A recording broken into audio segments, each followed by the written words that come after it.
Good morning, good afternoon, good evening, wherever I may be watching or listening to us from. This is the Niger FC Podcast, where we bring you our raw, our honest, unfiltered opinions on all the hottest and latest topics in the world of Nigerian football. And boy, do we have another episode for you. As always, I'm your host, AyoT, and I have with me once again my co host. Smith Layi. Thank you guys for joining again. Thank you.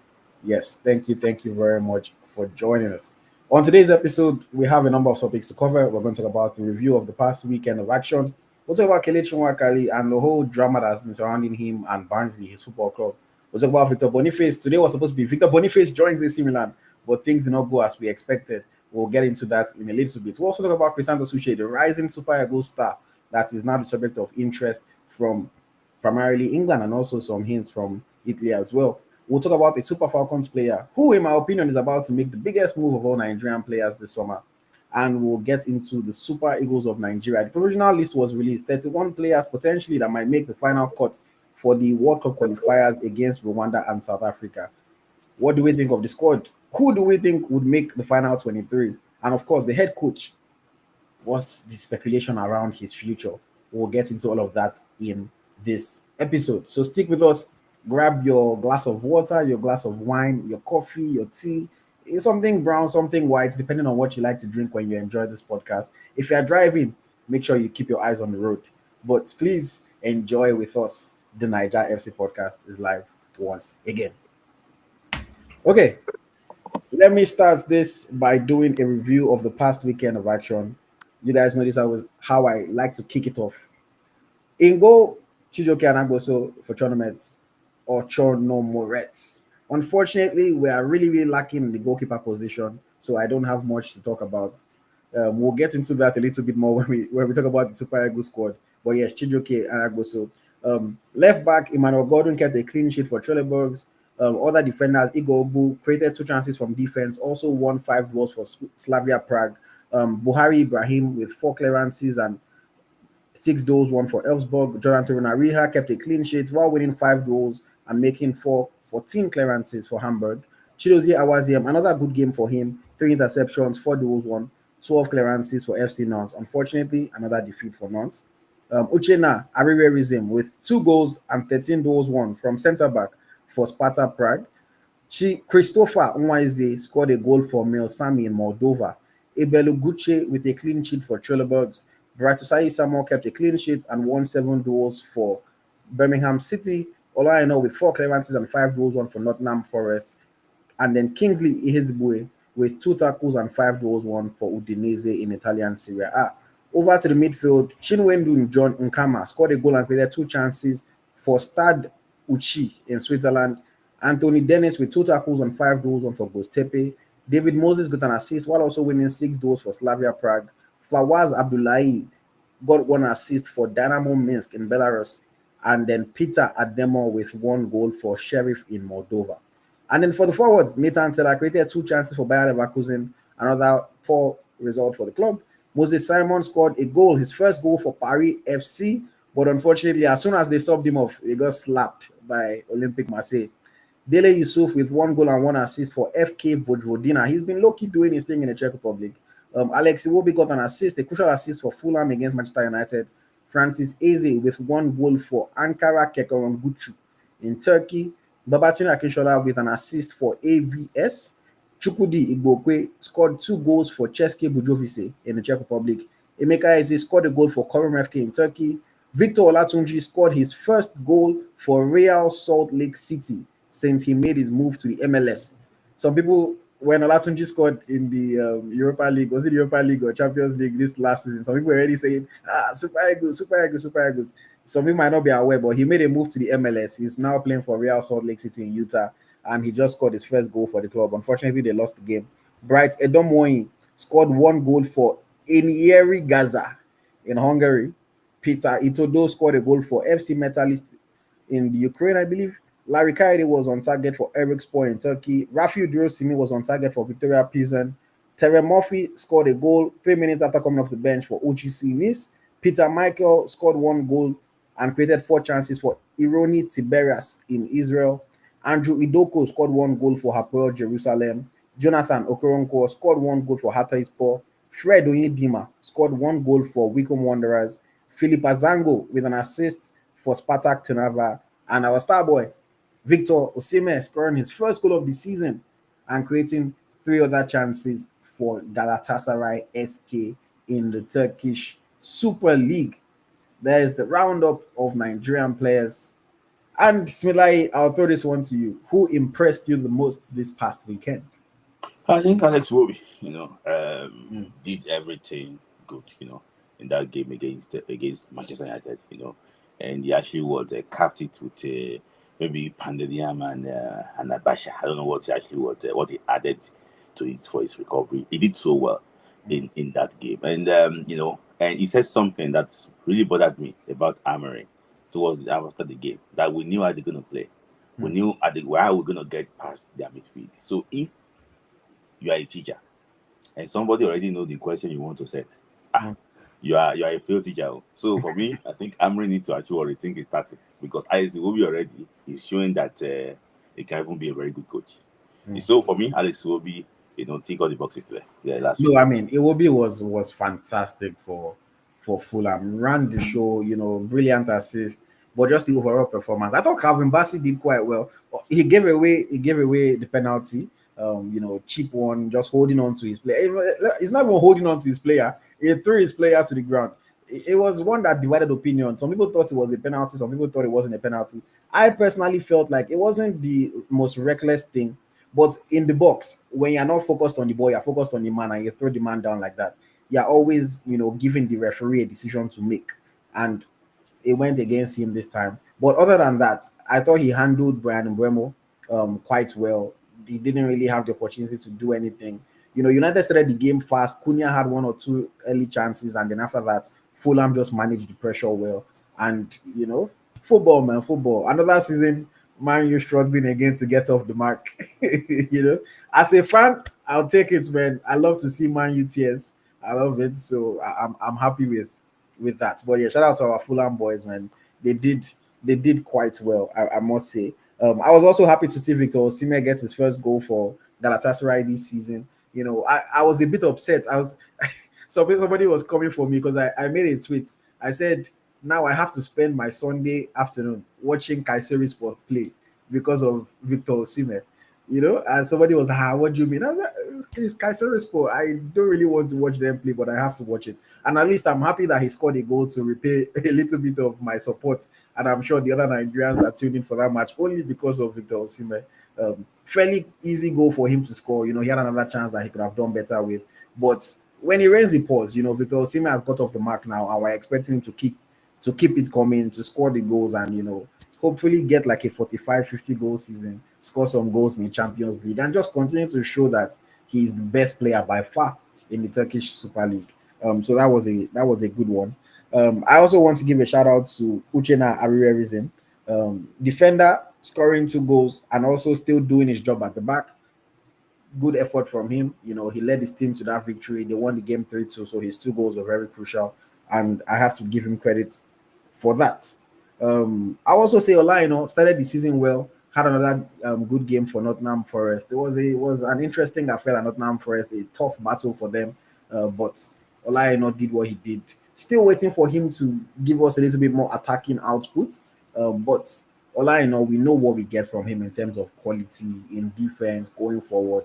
And Nottingham Forest right now, the situation with their coach is a bit shaky, so we don't know what may or may not happen, but we have to watch that space. Unfortunately, Taiwo Awoniyi was not in the match day squad. I don't know, Smith Layi, if there's any offers or why he wasn't in the squad. You're wearing a Nottingham Forest jersey, so maybe you have information for us. No, it's support of him. I just think that the club seems to have moved on, slightly, getting players in that particular position. So I think it won't be short of options actually. He's going to consider some few clubs, and maybe he's going to leave. But I don't have first-hand information regarding that. Okay. And what do you think about this man that I have his jersey on my wall, Moses Simon? Scored his first goal for Paris. It did well. I just think that for a very poor Paris team, I knew that when they got back from 2-0 down to equalize against Marcel, before I go and turn back like this, I wanted to come and hold the whole thing. I stunned the 5.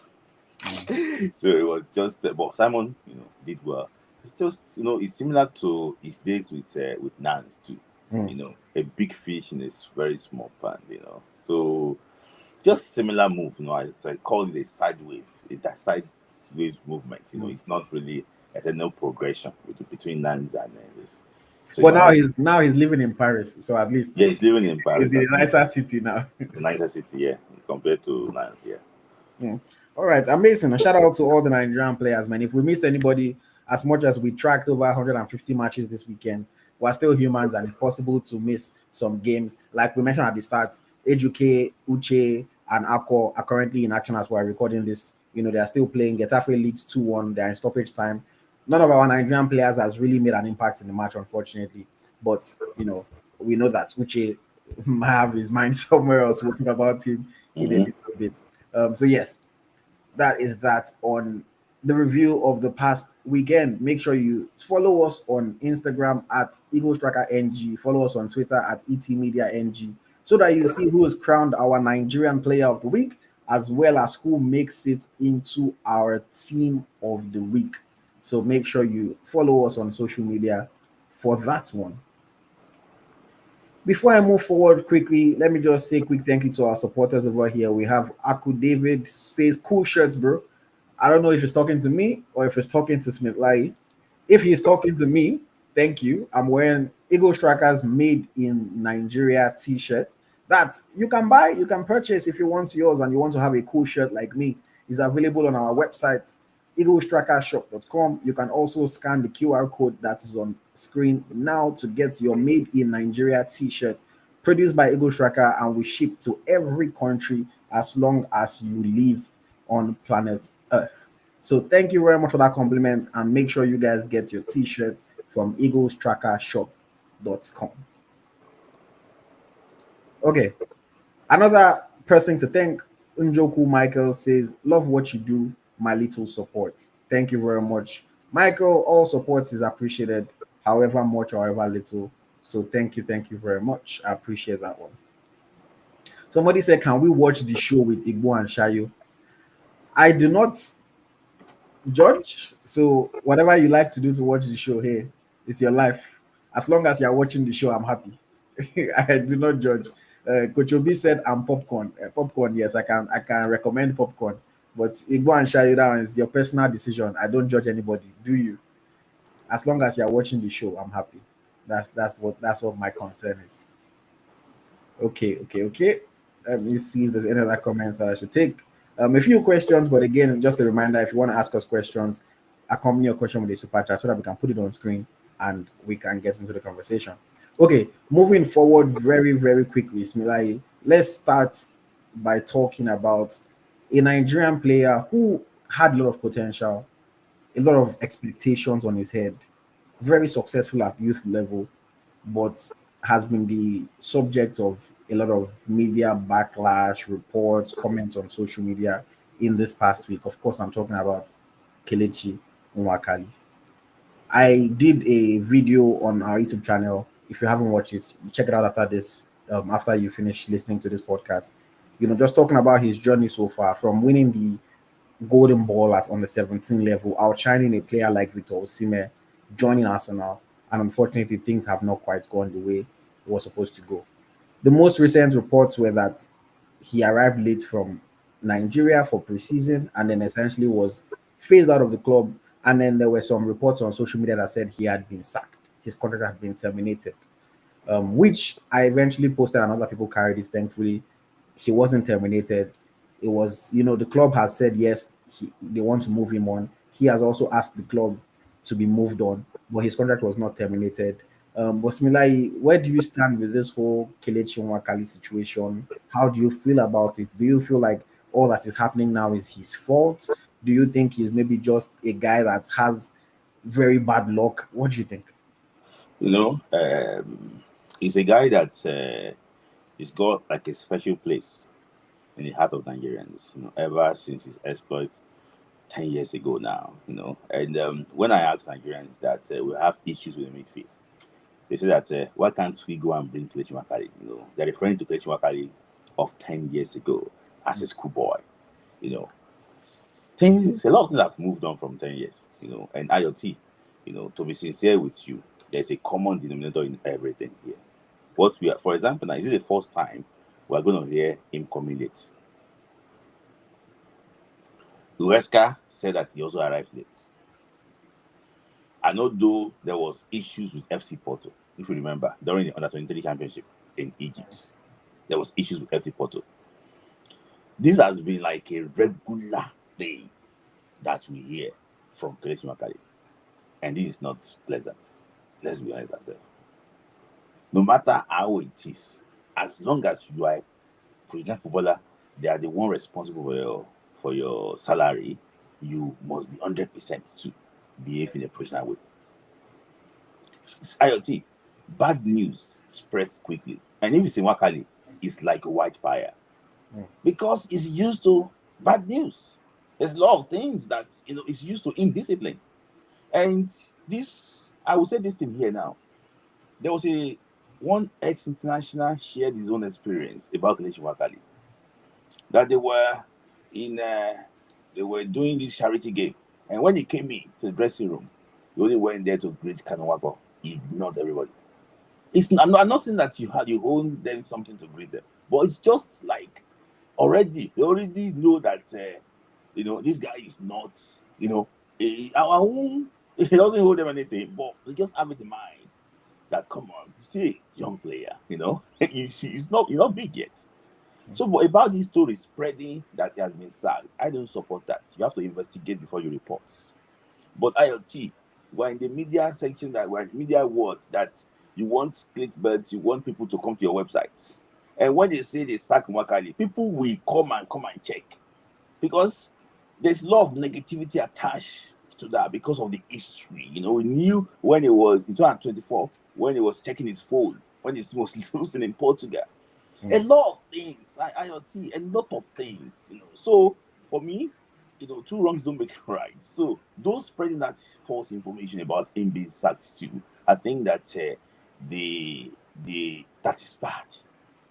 But he too needs to check himself very well. I think it's now 27 years of age now. So time is no longer on his own side. So for me, I think he needs to get his head up. He's a player we like so much in Nigeria. But AyoT, these are not the best times for you. I mean, I agree with you that sometimes you make your own luck.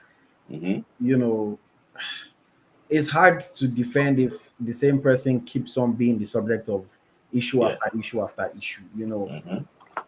At what point do we stop blaming others and start blaming you? Yes. That's the question. What I just completely disagree with that people did is creating fake stories. Yeah. If you want to call out alleged indiscipline, fine, you can call that out. If you even just feel like telling people how bad you think a player is, that's your opinion.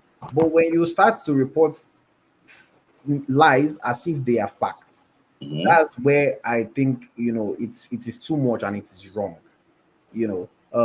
There was a website, I won't name the name of the website, that people believe was really the person after that the story, because it's a very well visited website for Nigerian football news. And I think the story is still there up till today with the false headline. And like you said, maybe it's a thing of just clickbait and trying to get people. Maybe you have a personal vendetta with the player and you just don't want to publish anything good about the player. But I think that is unfortunate, is unfair. Things should not be reported like that. We should not be lying against people. We should not be making up fake stories. And I know that unfortunately there are people that make up fake stories like this. Because I once had a Nigerian player that showed me conversations that he had with somebody in the media, where the person asked him for an interview, he politely declined. And from that moment, the person started every week was writing a negative story about him. If he does not play, he will write story that this player did not play this week, as if that's something that you normally would report on, saying that the player did not play. But he just wanted to put out negativity as with regards to the player. I don't know if that is the case for Nwakali, but when somebody just creates a lie out of thin air, I think it's unfair. Yes, things are not working out for him. We really hoped and wanted his career to go much better. Like Lai rightly pointed out, he's 27 years old, so he's by no means a youngster. His mates are, in fact, 27 is when you start to hit your peak, from 27 to maybe 31, 32. So I'm really hoping that he can bounce back. I'm really hoping that he finds the move that makes sense for him. He's probably going to go on loan because I don't know if anybody is going to sign him permanently right now. But wherever he goes, he needs to lock in. He needs to put his head down.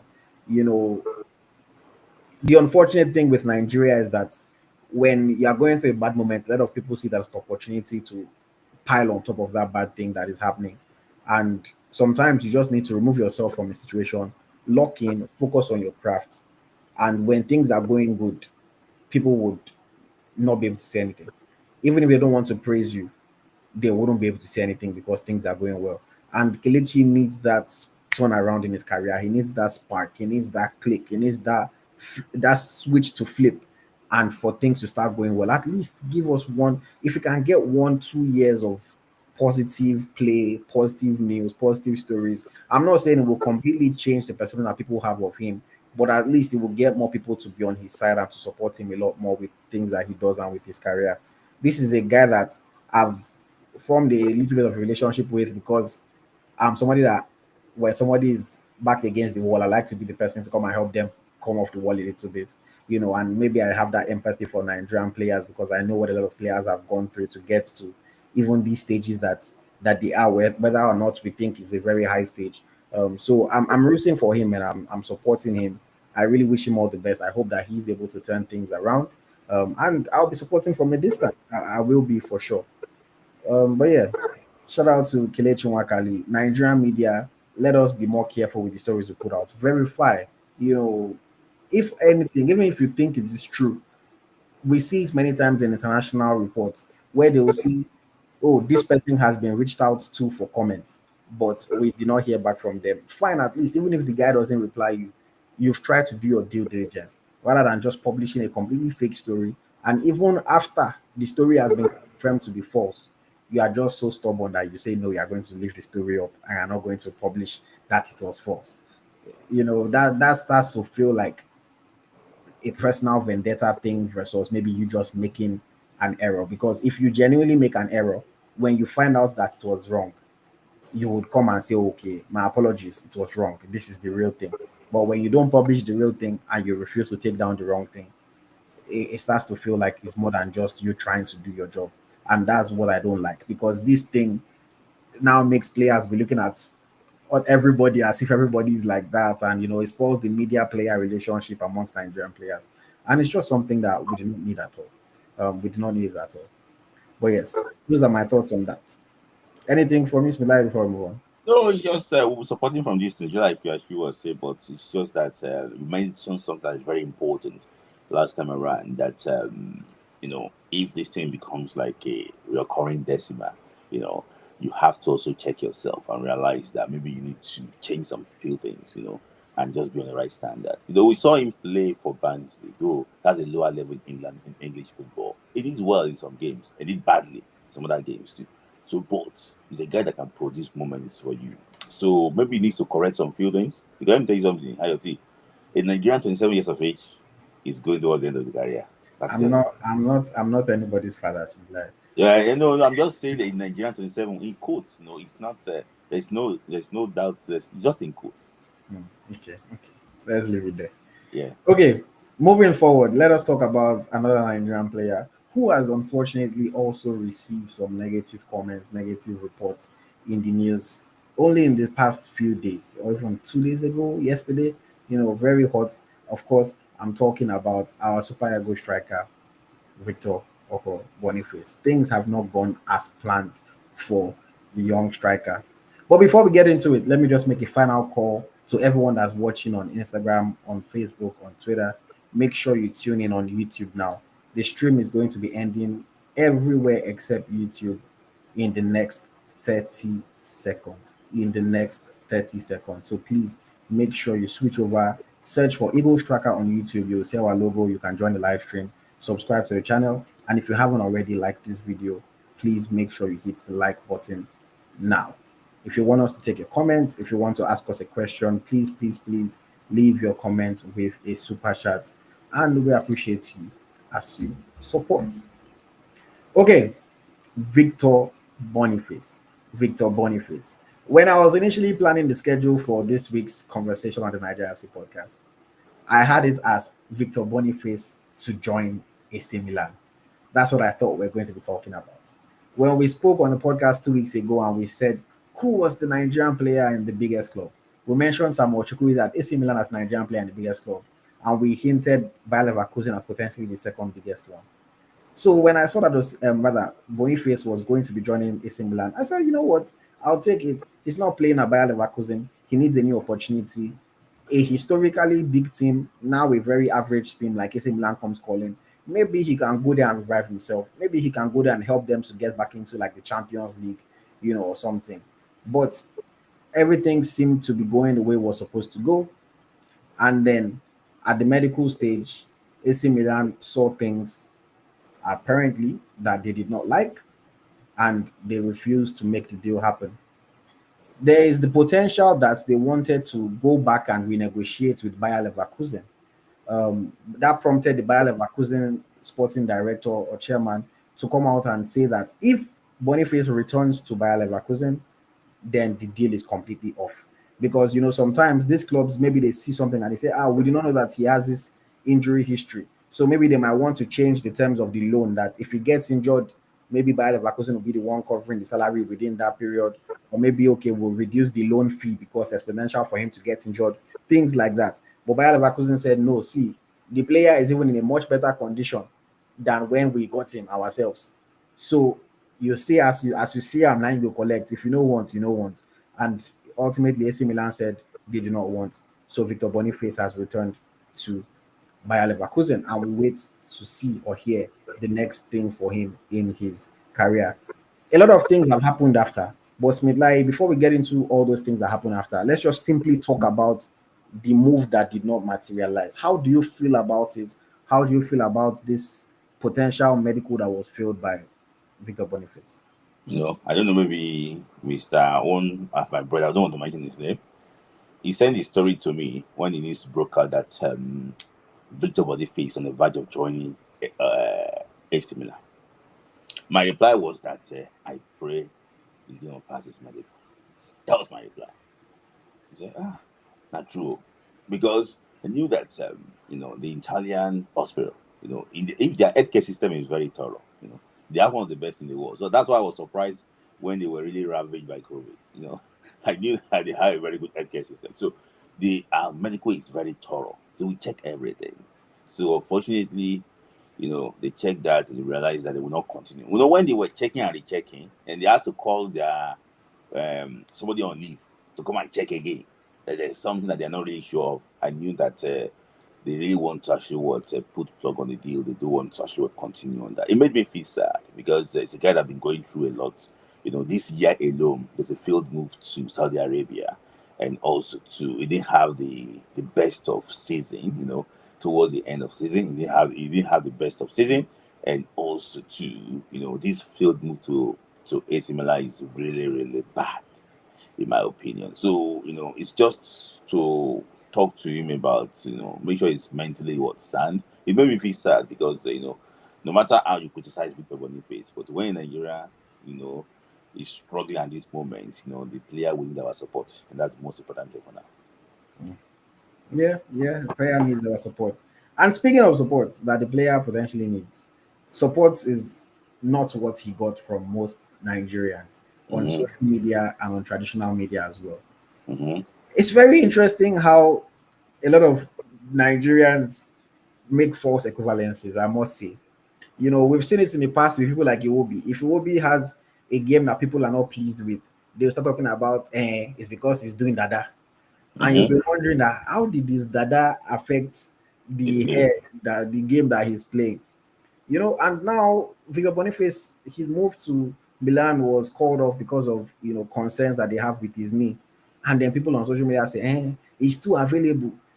He's always playing on TikTok. He's always in the comment section on Instagram. And I'm thinking to myself that AC Milan called him for medical. Then they said, this guy is good though, but he was on TikTok yesterday, so we're not going to. Is that what happened? Or they say, no, we saw his comment on AyoT's page, so we're not going to sign him. I was like, why is that what is being discussed now? People started making it seem as if it was his fault, as if it was something that he did wrong. Now, if a player does something wrong, I'm all for calling the person out and saying that they should do better. But when it's something medical, it's a different case. If maybe they said he was overweight, then you Mm-hmm. can say, okay, that one now you're supposed to take care of your body better. Mm-hmm. It's a different thing if they said he's not fit enough, or oh, he's smoking, or he's something crazy. You will say, okay, that's his fault. But it was an issue that he has had with his knee from repeated surgeries and different injuries that he has had. If only he could just do almighty healing, that all those things would just completely vanish. But that's not the case. That's Mm-hmm. not the case. And the reaction from Nigerians on social media, from people in the media, even some people that are quote unquote journalists, I was very shocked and displeased by it. Just because we need to support our own a lot more. We need to support our own a lot more. And again, I know that a lot of people are not happy with Boniface's performances with the Super Eagles of Nigeria. I know that. But we should learn how to distinguish one situation from the other. Him not scoring for Nigeria has nothing to do with him not making a move to Milan. Him not making a move to Milan has nothing to do with the fact that he streams on Twitch or that he plays on social media. It Mm-hmm. was a medical issue that Milan could not get past. Another club might see the knee and say, you know what, we'll manage the knee like that, we'll take it. Everything is different. We've seen Mm-hmm. it in the past. Samu, the Spanish Nigerian guy, he did not pass medicals for Chelsea, but he passed medicals for Porto, and he went to Porto, and things have gone quite good for him Mm-hmm. since he's been there. So every team is just different. The same Chelsea signed Romeo Lavia that cannot stay fit for more than 3 matches at a time. So it's football. Certain clubs might see something in a player and say they will take their chance. They might see something and say they don't want to take a chance. Probably AC Milan looking at it that if this guy gets injured, though, we might not have any replacement for him. So let's buy somebody that can be more stable and we can know that will be there for sure. I also saw in the news that Arokodari's people are trying to put him in the picture to try to get him to Milan. Not that the Boniface deal did not work. Everybody they hustle. But I just felt like Nigerians could have been more caring and just more supportive of Victor Boniface in the time, rather than trying to pile on him when things already did not go in the direction that he wanted it to go. You know, and from certain people on platforms on social media, if you are going to have one standard for one player, I think they should have the standard for all players. I just don't think that there should be room for, if Smith Layi does something or Smith Layi is going through a tough time, you come online and you say, oh, everybody supports Smith Layi. Let's wish Smith Layi all the best. Let's think about Smith Layi's mental health. Oh, Smith Layi needs our support. Then if something happens to AyoT, you say, well, AyoT should have known. AyoT should have done better. AyoT needs to help himself first. AyoT needs to do that. I think it is a little bit hypocritical. We should try not to be two-faced. Yes, we're humans, so we can be like that sometimes. But when it's so blatant, I think that it is a bit of a problem, and it's just not good. It's just not nice. So yeah, those are my thoughts on this whole issue. Let's support this guy. This is a tough time for him. He's been through a lot, like you said. His journey in football has been tough for him to get to where he is so far. And as unserious as a lot of people think Victor Boniface is, as much as people are criticizing him, I say this: 99% of Nigerian footballers are praying to God right now to just be able to get to the stage that Victor Boniface is at. Uh-huh. 99% of Nigerian players.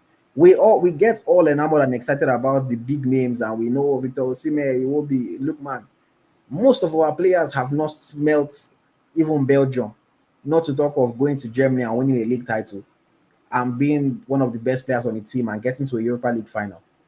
99% of players are dreaming that if only I can do that. I'm sure they will even sacrifice their ACL if God can guarantee them that.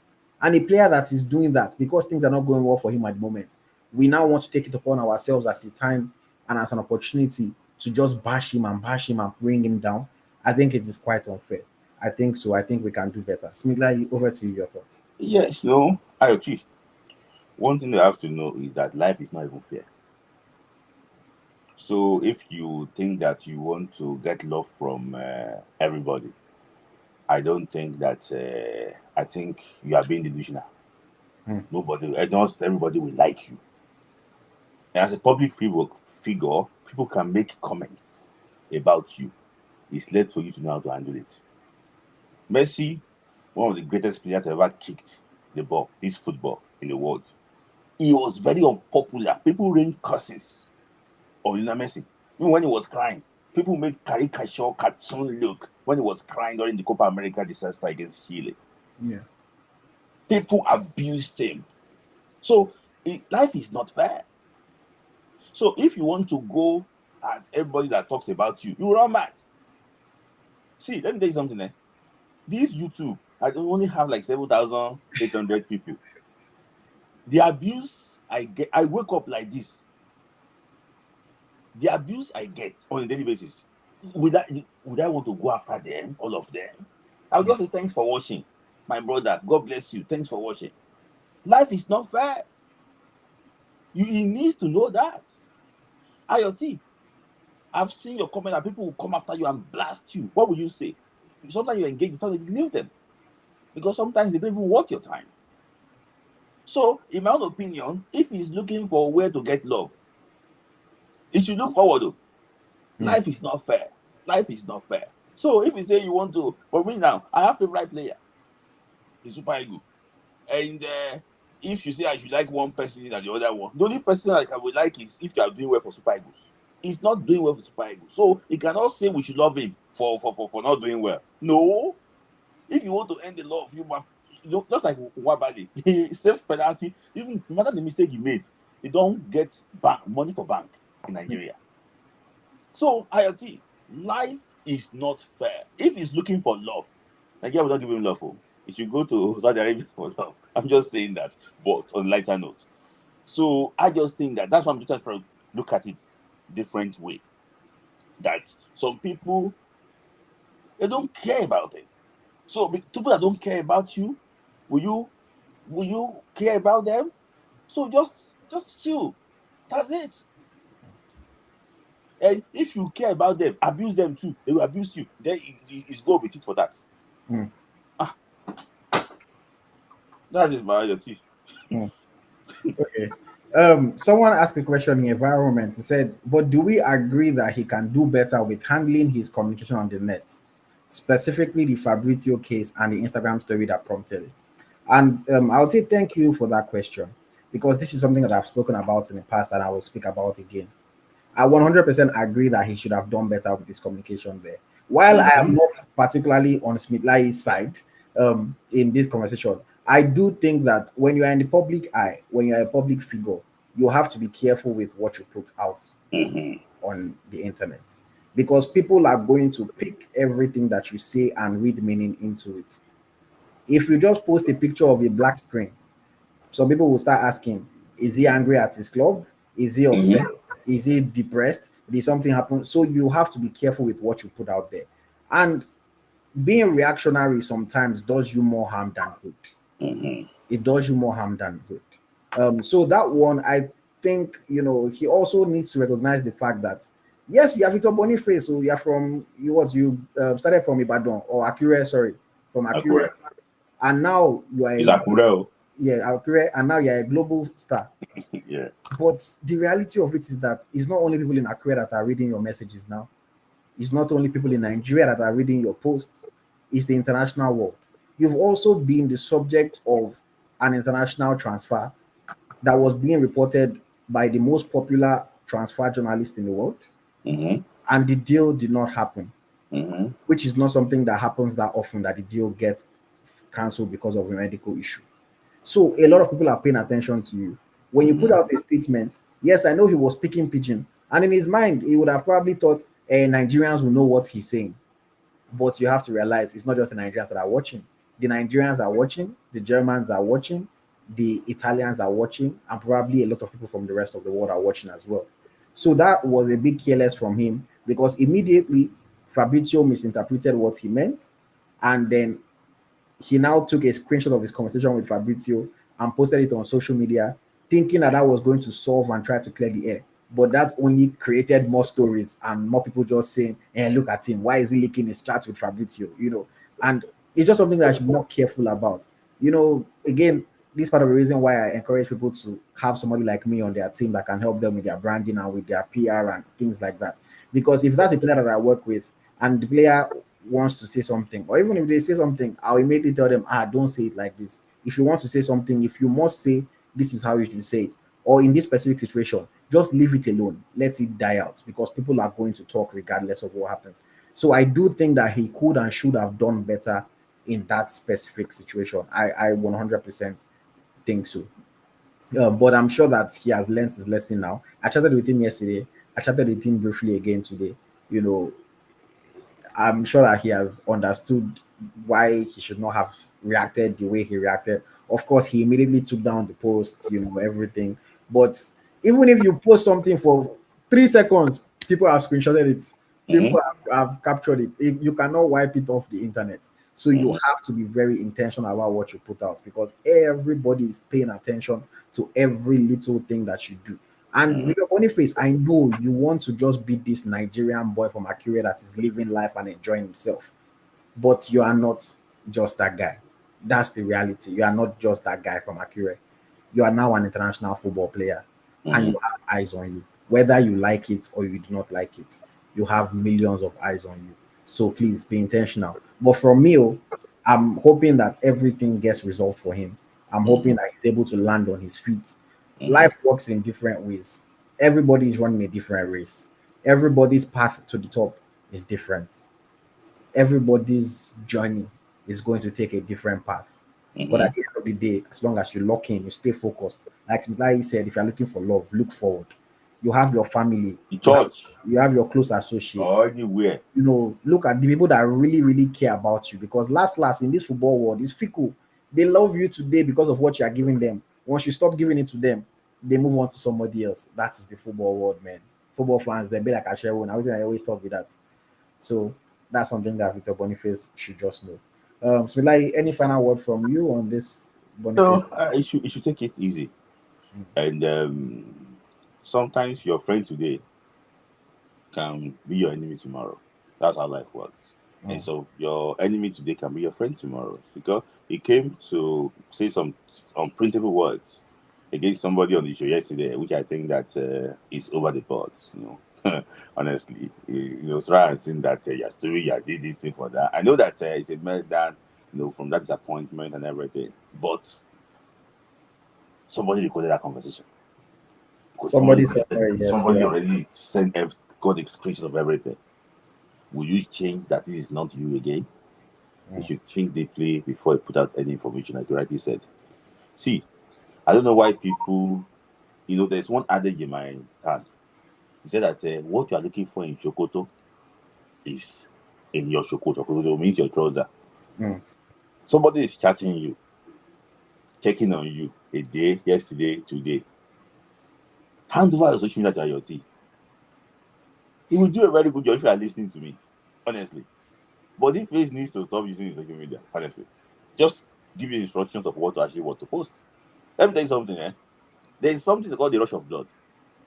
You will put, I've done it several times. I'll put that information, somebody, don't put, I'll just say 10 seconds. Boom, boom, boom. That is it. It's called rush of blood. Mm. Your best friend is your phone. You want to express your anger. You want to post about a relationship. It's your phone. Your phone is your best friend. This social media world now. Why can't you just ask somebody to handle it? Because you're in a sensitive position. A child born in a glass house must not throw a stone. Oh. That is it. Mm. All right, that is it. All the best, Victor Boniface. I'm sure I'll still be in touch with him Mhm. sometime in the next few days or thereabouts. Okay, we have a comment here, a question from SK9249VHY. It says, Osime, Durosimi, Uche, Lukman, Boniface. Would you agree that the last two transfer windows have been monumental failures for Nigerian football? Smidlai, would you agree with that? Monumental failure? 100%. 100%. How many moves have actually what happened? Last year and this year. Hmm. The two moves that we just celebrate this season, I moved to Turkey. Hmm. You know, so that's been failure. I agree with you. I agree with you 100%. It has been failure. It has been failure. Most of our players disappointed. Gift Orban went to Lyon, was celebrating, but it was horrible, horrible, horrible. So for me, I think it's really a failure. Hmm. Viral moment says the more he responds, the louder the hate. he should Yes. silence them with a goal in you. And that's something that I would imagine that Victor Boniface should know, because Victor Boniface himself is a troll on social media. So he himself should know how trolls work. Once people are trolling you and they see that it is getting to you, they just only want to throw you harder because they know that it's paining this guy. So make a pile on it to keep paining him. And another thing is that for people on social media, at least most of the time, people on social media, just the fact that you responded is enough for them. They don't actually care whether you leave or you don't leave or something good happens or not. Just you responded, they are happy. They will keep on talking just so that you can keep replying and so that they can keep getting to you and they'll feel good about the fact that this guy they vex and this guy they replied them. So I think that comment is very true. The more you respond, the more they hate. Just score goals, man. Do your thing, get back on track, and they will have no choice but to acknowledge what you're doing. Sorry, see. Imagine Boniface scoring the winning goal in Bloemfontein Against South Africa. Yes. So what do you think will happen? All the insult of him not doing well for Nigeria will go down the drain. That is it. That is it. The goal, a winning goal in Bloemfontein is bigger. It's bigger than you scoring a friendly game. It's bigger. Yeah. So it should focus more on that than replying people on social media. So I'm sorry, so Dede Ali would know his condition. Before he went to Como, was it Como? He always said that I want to go to World Cup 2026. That's what he always say on his head. So at least somebody, he should just ignore those side talk. Focus on the go ahead. That is it. If you think I can be done like Victor Osimhen, it's not possible. You need to earn it. You can't earn it by replying comments, every comment on social media. That's my take. Yes, so someone said hire AyoT. No, be only Boniface. Any Nigerian player, if you need help with your social media or you need help putting out statements or just to know how to utilize it better, feel free to reach out to me for a very, very reasonable fee. I can get the job done. I've done this for many Nigerian players, and I think a lot of Nigerian players sometimes fear that this person is going to be reading my DMs or this person is not going to allow me to have control of my social media. Again, the person is there to manage, not to run it and take over for you. It's like having a manager as a musician or as an actor or whatever. The manager is not going to act for you. The manager is not going to sing for you, but they are there to organize everything around you so that it makes more sense. And if you don't want somebody in your DMs, person is not going to read your DMs.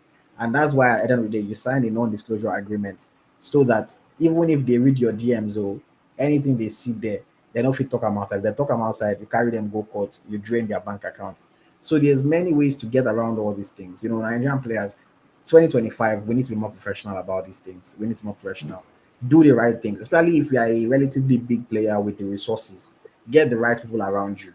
It cannot just be your agent that probably doesn't even know what's really happening in your personal life and in your private life and all those things, you know, because a lot of people just have their agents and then it's a bunch of their friends, and those friends can never say something because those ones then they sleep for your house. Now they send them money, so you know they don't really feel like they have a voice.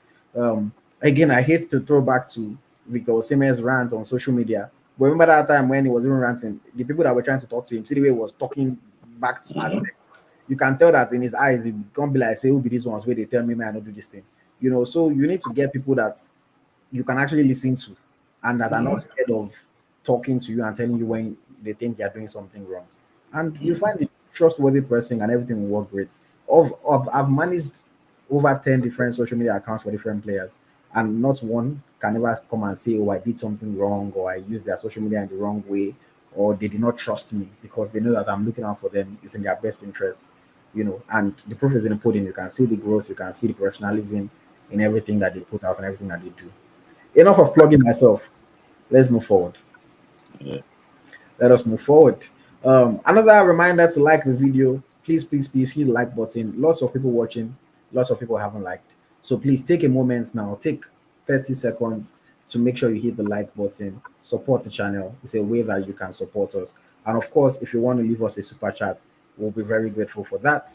If you want to ask a question or you want us to take a comment on the screen, please make sure you send it with the super chat as well. You are watching, listening to the Naija FC podcast. Okay, let's move forward. A Nigerian player was in action today. We're recording this on Monday, the 25th of August, and he has been the subject of a bid from Wolverhampton Wanderers in the English Premier League. I'm talking about Christantus Uche. He is being tipped as a potential replacement for Strand Larsen, who is wanted by Newcastle, who might be losing their striker Alexander Isak to the team that beat them today, Liverpool. Merry-go-round. It's a chain reaction. The dominoes have to fall for everything to happen. But Christantus Uche is being tipped as a replacement for Strand Larsen. If you don't know, it means that they are looking at him as a potential striker, not necessarily a midfielder. Although it might be a little bit of a 2-for-1 thing that they have going on, at the fact that he can also play as an attacking midfielder. Wolves is a team that you guys know they like big physical forwards. They like workhorse forwards, and Christantus Uche fits into that mold of player quite well. And is say the stereotype of Wolves striker. Since Raul Jimenez left, they haven't had any very, very good striker like that. So maybe Uche can be the solution for them. I saw on social media some people were a bit concerned about the fact that his goal record is not great although it's only been one season at professional level. But the Wolves hierarchy still feel like at 20 million euros is a risk that is worth taking. So Smith Layi, I pose this question to you. Christantus Uche to Wolverhampton Wanderers. Would that be a good move for him? Yeah, I think English Premier League is a better platform for him to show his skills.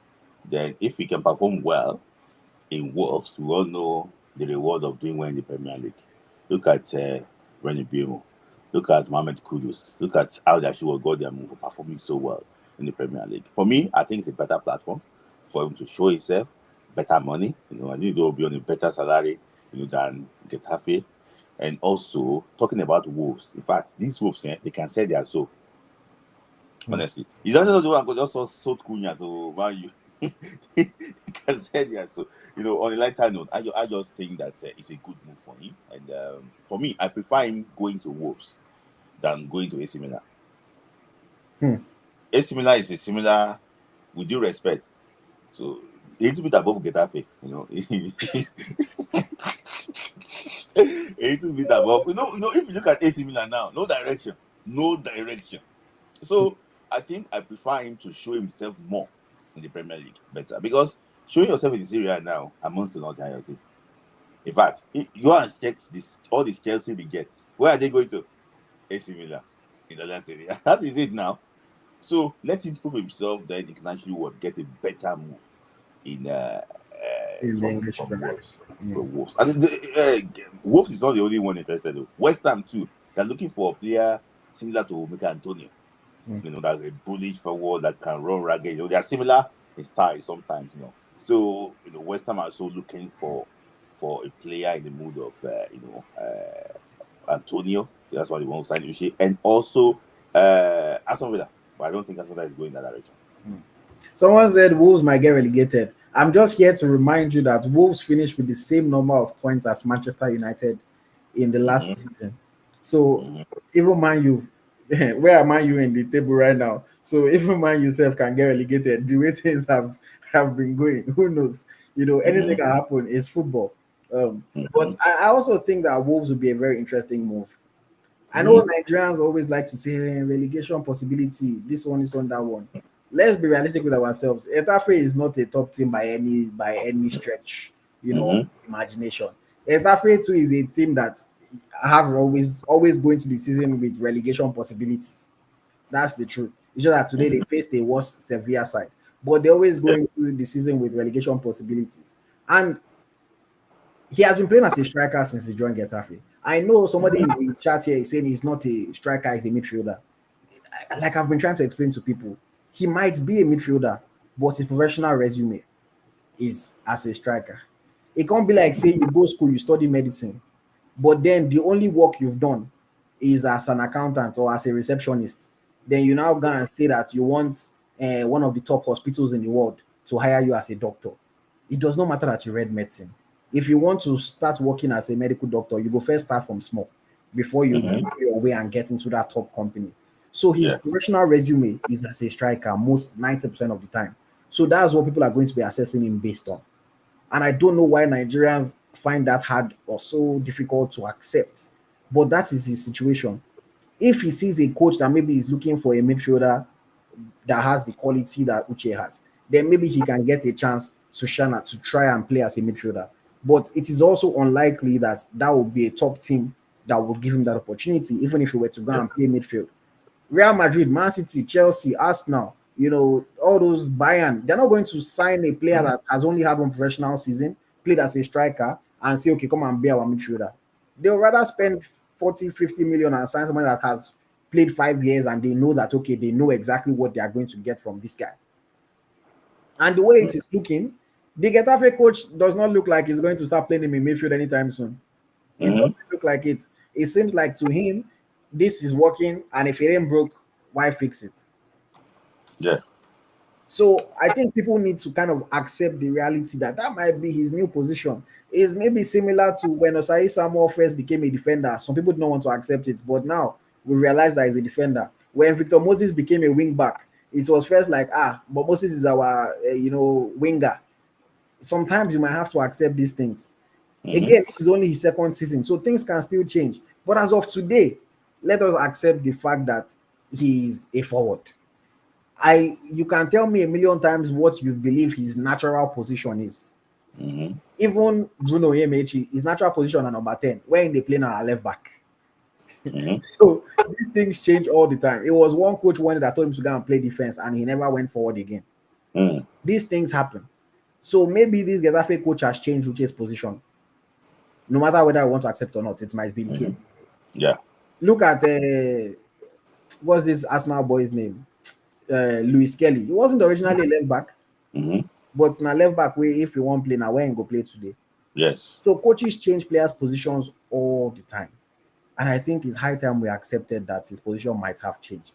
Maybe somebody will see him in the future and would take him back to midfield. But as of today, no be midfield in the play. Mm-hmm. Supporting striker is a forward. Yes. But I want to see him in the Prem. I want our Nigerian players playing in the biggest league in the world. We don't have many Nigerian players playing in the Prem right now, Mm-hmm. and some of the ones that are there are not playing. Yeah. So it will be a good opportunity. He will have more eyes on him, and if he Mm-hmm. continues to do what he can do, another opportunity will come for him in the future. Uche is just getting started. Yeah. His ceiling is very high. There's still so Yeah. much more that he can do. Yeah. And I also believe that if he joins Wolves in training, if he's that good in midfield, they will see it. Mm-hmm. And then he might eventually get his chance to play in the midfield. Yeah. Because it's not like Wolves midfield is so fantastic. Mm-hmm. So if he gets there and he shows himself in training that he's a quality midfielder, then he might still get to play there eventually. But Yeah. I think that it could be a good first step for him. I think so. Yeah. Viral Moment says, I think he should go to Wolves, but then Getafe is looking stable this season, though from the start. Go to Yeah. Wolves. Hmm. You go to Ogafe is very good. Yeah, they seem to have kind of turned they are currently for 2 wins out of 2. They seem like they might have turned their club around, quote Mm-hmm. unquote. But you can never be 1,000% sure. That's the thing. Of what will happen. And they are going to sell another player now. That Lisa, your sign, is already getting interest, from like different clubs. So they're selling club. Yeah. But I think the coach already knows exactly what to expect. So you do expect them to finish the European position. You expect them to finish just to above relegation, maybe probably 10th, 11th. So the target is not really big. You're not playing against big teams every week. You can play against, I think Levante is there, like Mallorca, all those type of games are games that you can get points of. 40 is enough for them to stay in the league. So, for me, the pressure is not really much on them. Okay. Let us move forward. We're wishing Christantus Uche all the best. Whenever the transfer is made official, or maybe if it doesn't happen, we'll be back to talk about it. But for now, Wolves are very much interested in his services. Moving forward, we mentioned how this transfer window has been fairly underwhelming as far as Nigerian players are concerned. Mm-hmm. But one Nigerian player is on the verge of making a big move with an announcement imminent. I'm talking about Rashidat Ajibade, Mm-hmm. captain of the Super Falcons of Nigeria. She is on the verge of joining Paris Saint-Germain Femini, PSG women in the French league. Rashidat Ajibade was pictured in training with the Paris Saint-Germain squad, which signals that she has signed her contract and we're waiting for an announcement.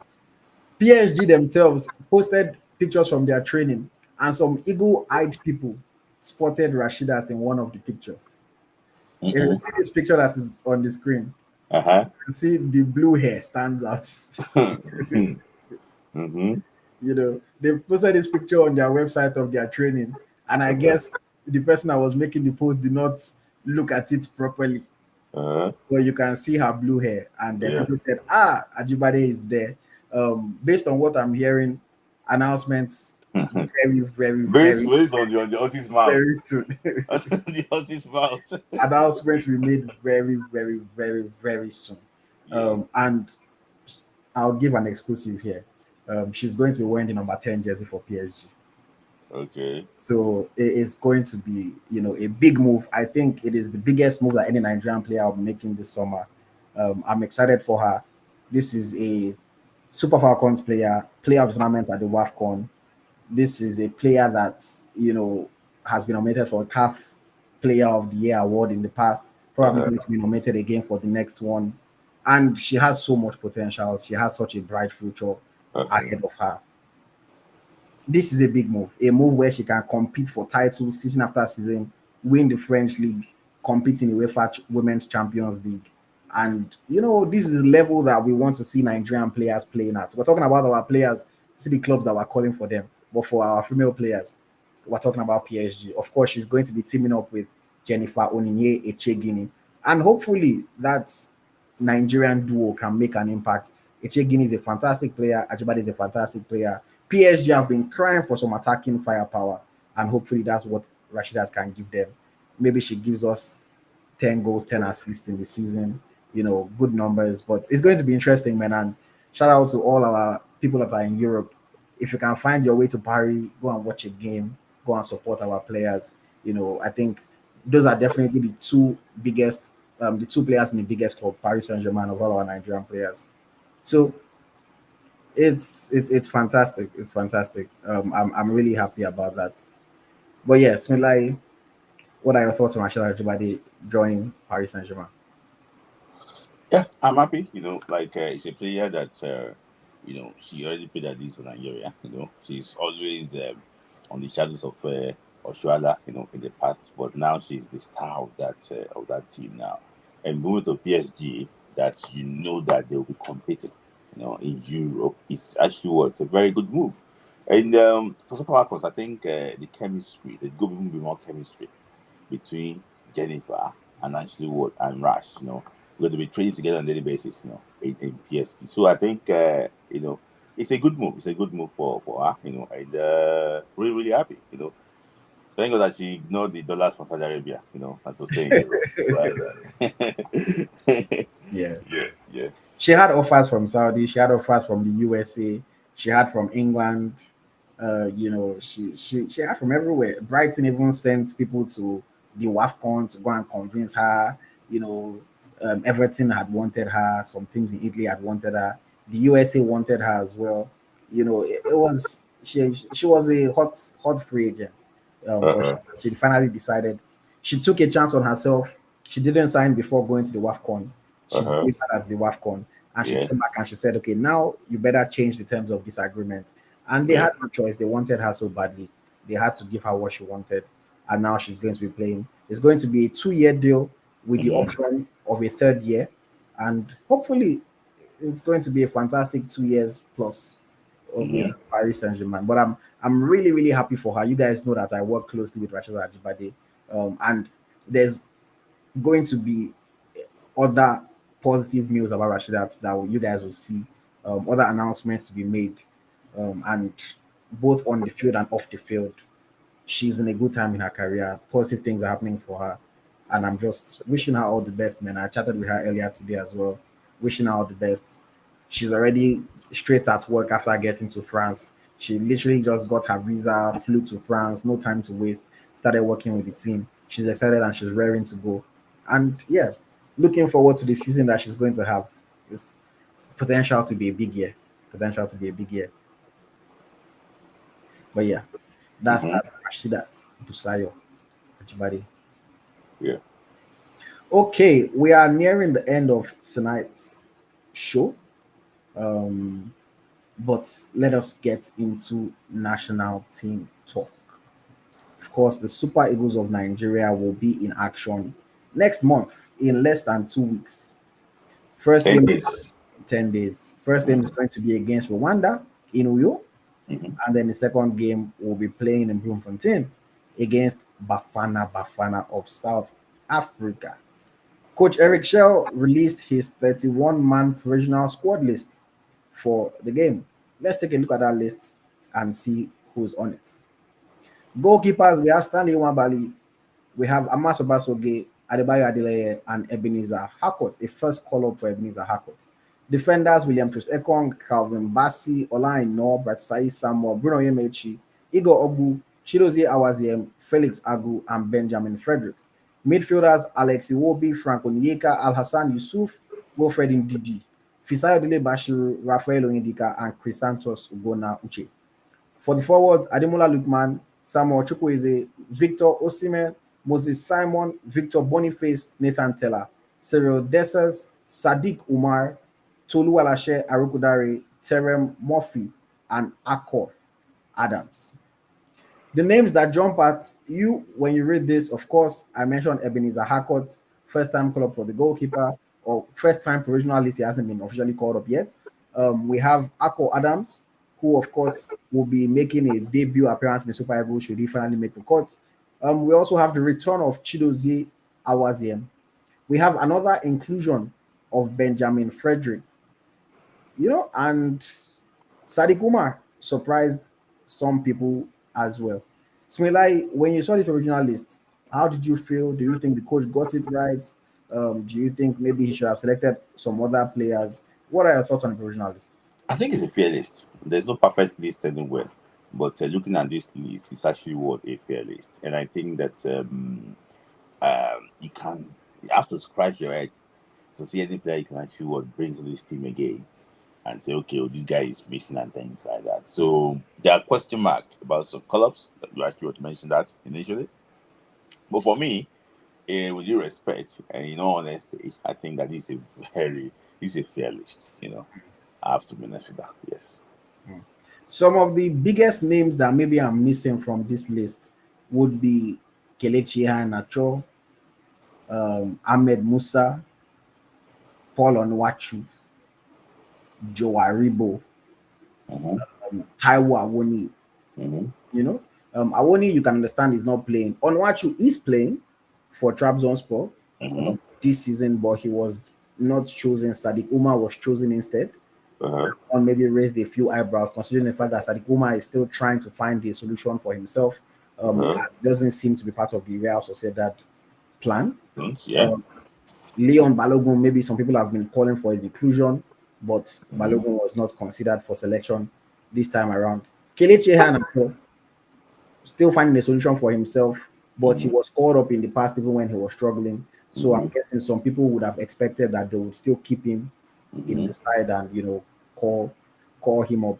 But I think I would agree with you that for the most part, it's fair. It's fair. Most of the players here are players that you would expect to see in a Super Eagles squad list. But I also think that the list highlights some certain issues that we have in the Super Eagles. Okay.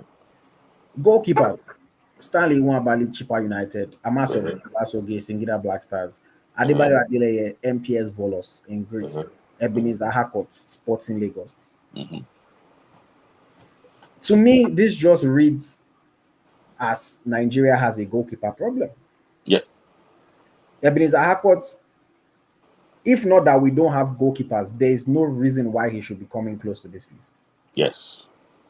There is nothing, with all due respect to the kid, there is nothing amazing about him. He's just a young Nigerian goalkeeper in a pool of very, very few goalkeepers. So he might as well be given an opportunity. He might as well. At least maybe if you can start bringing him from 16, 17, you hope that by the time he's 23, he might be ready. Yeah. I would not say, oh, it's so wrong for him to be there because there's nobody to pick. You know, if it's that we had options, it's a different thing. But there's nobody to pick. Adebayo Adeleye left Cyprus, went to Greece to be on the bench. So it's not like he's playing. Amas Obasogie, with all due respect to him, he's not playing at any level. And Stanley Nwabali is playing for Chippa United in South Africa, not even the top team. What do you think can be a potential solution here?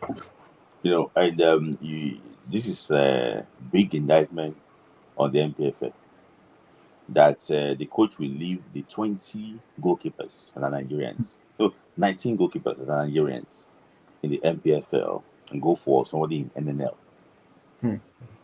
To tell you that there's a big problem there.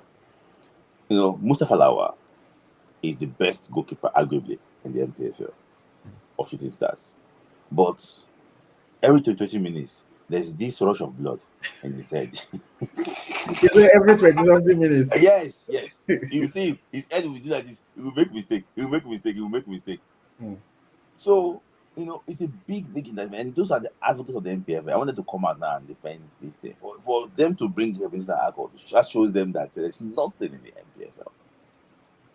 So even abroad, we don't have options. I saw, you know, Amas Obasogie had not been playing football for a while, and he's not invited. So even if they didn't invite Amas Obasogie, who would they invite? Who would they invite? Let's be honest ourselves. Who would they invite? Maduka Okoye is under suspension now. Who would they invite? AyoT? Nobody. You're talking about the guy in Ukraine, you know, Anya Agboso. In fact, you know, I can't even vouch for him too. I can't vouch for him. You know, I've watched him play. But he's the only one that is playing. Yeah, I watched him play when he was in Nigeria before. He couldn't dive very well, actually, you know. But he's someone that can. He's like David, the guy's type of like use leg to stop the ball, you know. He ended up scoring on goal too, you know, with his leg against in Ukraine. So for me, we are really strong in that area, and I think that area needs towards it needs divine intervention for us to get it right in that area. We're not producing enough goalkeepers, to be honest with you. Let's talk about defenders. Captain Ekong is there. Calvin Bassey is there. Ola Aina is there. And then the rest of the defenders are shaky at best. Bruno Yemechi, Bright Osai Samuel, Felix Agu, we haven't seen enough of him. Igor Ogu, we've barely seen anything of him. He hasn't started this season on the best note for Slavia Prague. Even at his absolute best, he's an average defender at best. Benjamin Frederick is just getting started. He's finding it difficult in Belgium so far. I wish him all the best. We know that he's a high potential player. I'm just being realistic. He did well last week. Yeah, did okay last week. Yeah, okay. He's still finding it difficult in Belgium. You know, I was here now. OG where they come back. Now that he's playing in France, we spoke about if he will get called up. He's back in personal list. What can we do again with these our defensive options? Of course, we have other players that are not thought of here, like Leon, who's an older player. We have other players like Joran Torunariha. We have players like Gabriel Osho, you know, playing in the Bundesliga and the French Ligue 1, respectively. What solutions do you think we can find here? Because are we really saying that the best legs that we have, outside of maybe the starting 4 defenders, let's say Ekong, Bassey, Aino, and Felix, are you saying that these are the best defenders that Nigeria has to offer? That's the best we have now. And some of these substitutes are still they're also capable to substitute. You know, Igor, not a spectacular player But AyoT, we are not playing against Lukaku. So, we are playing against Reina City. I don't think they should give. One shot it don't cause us problem before.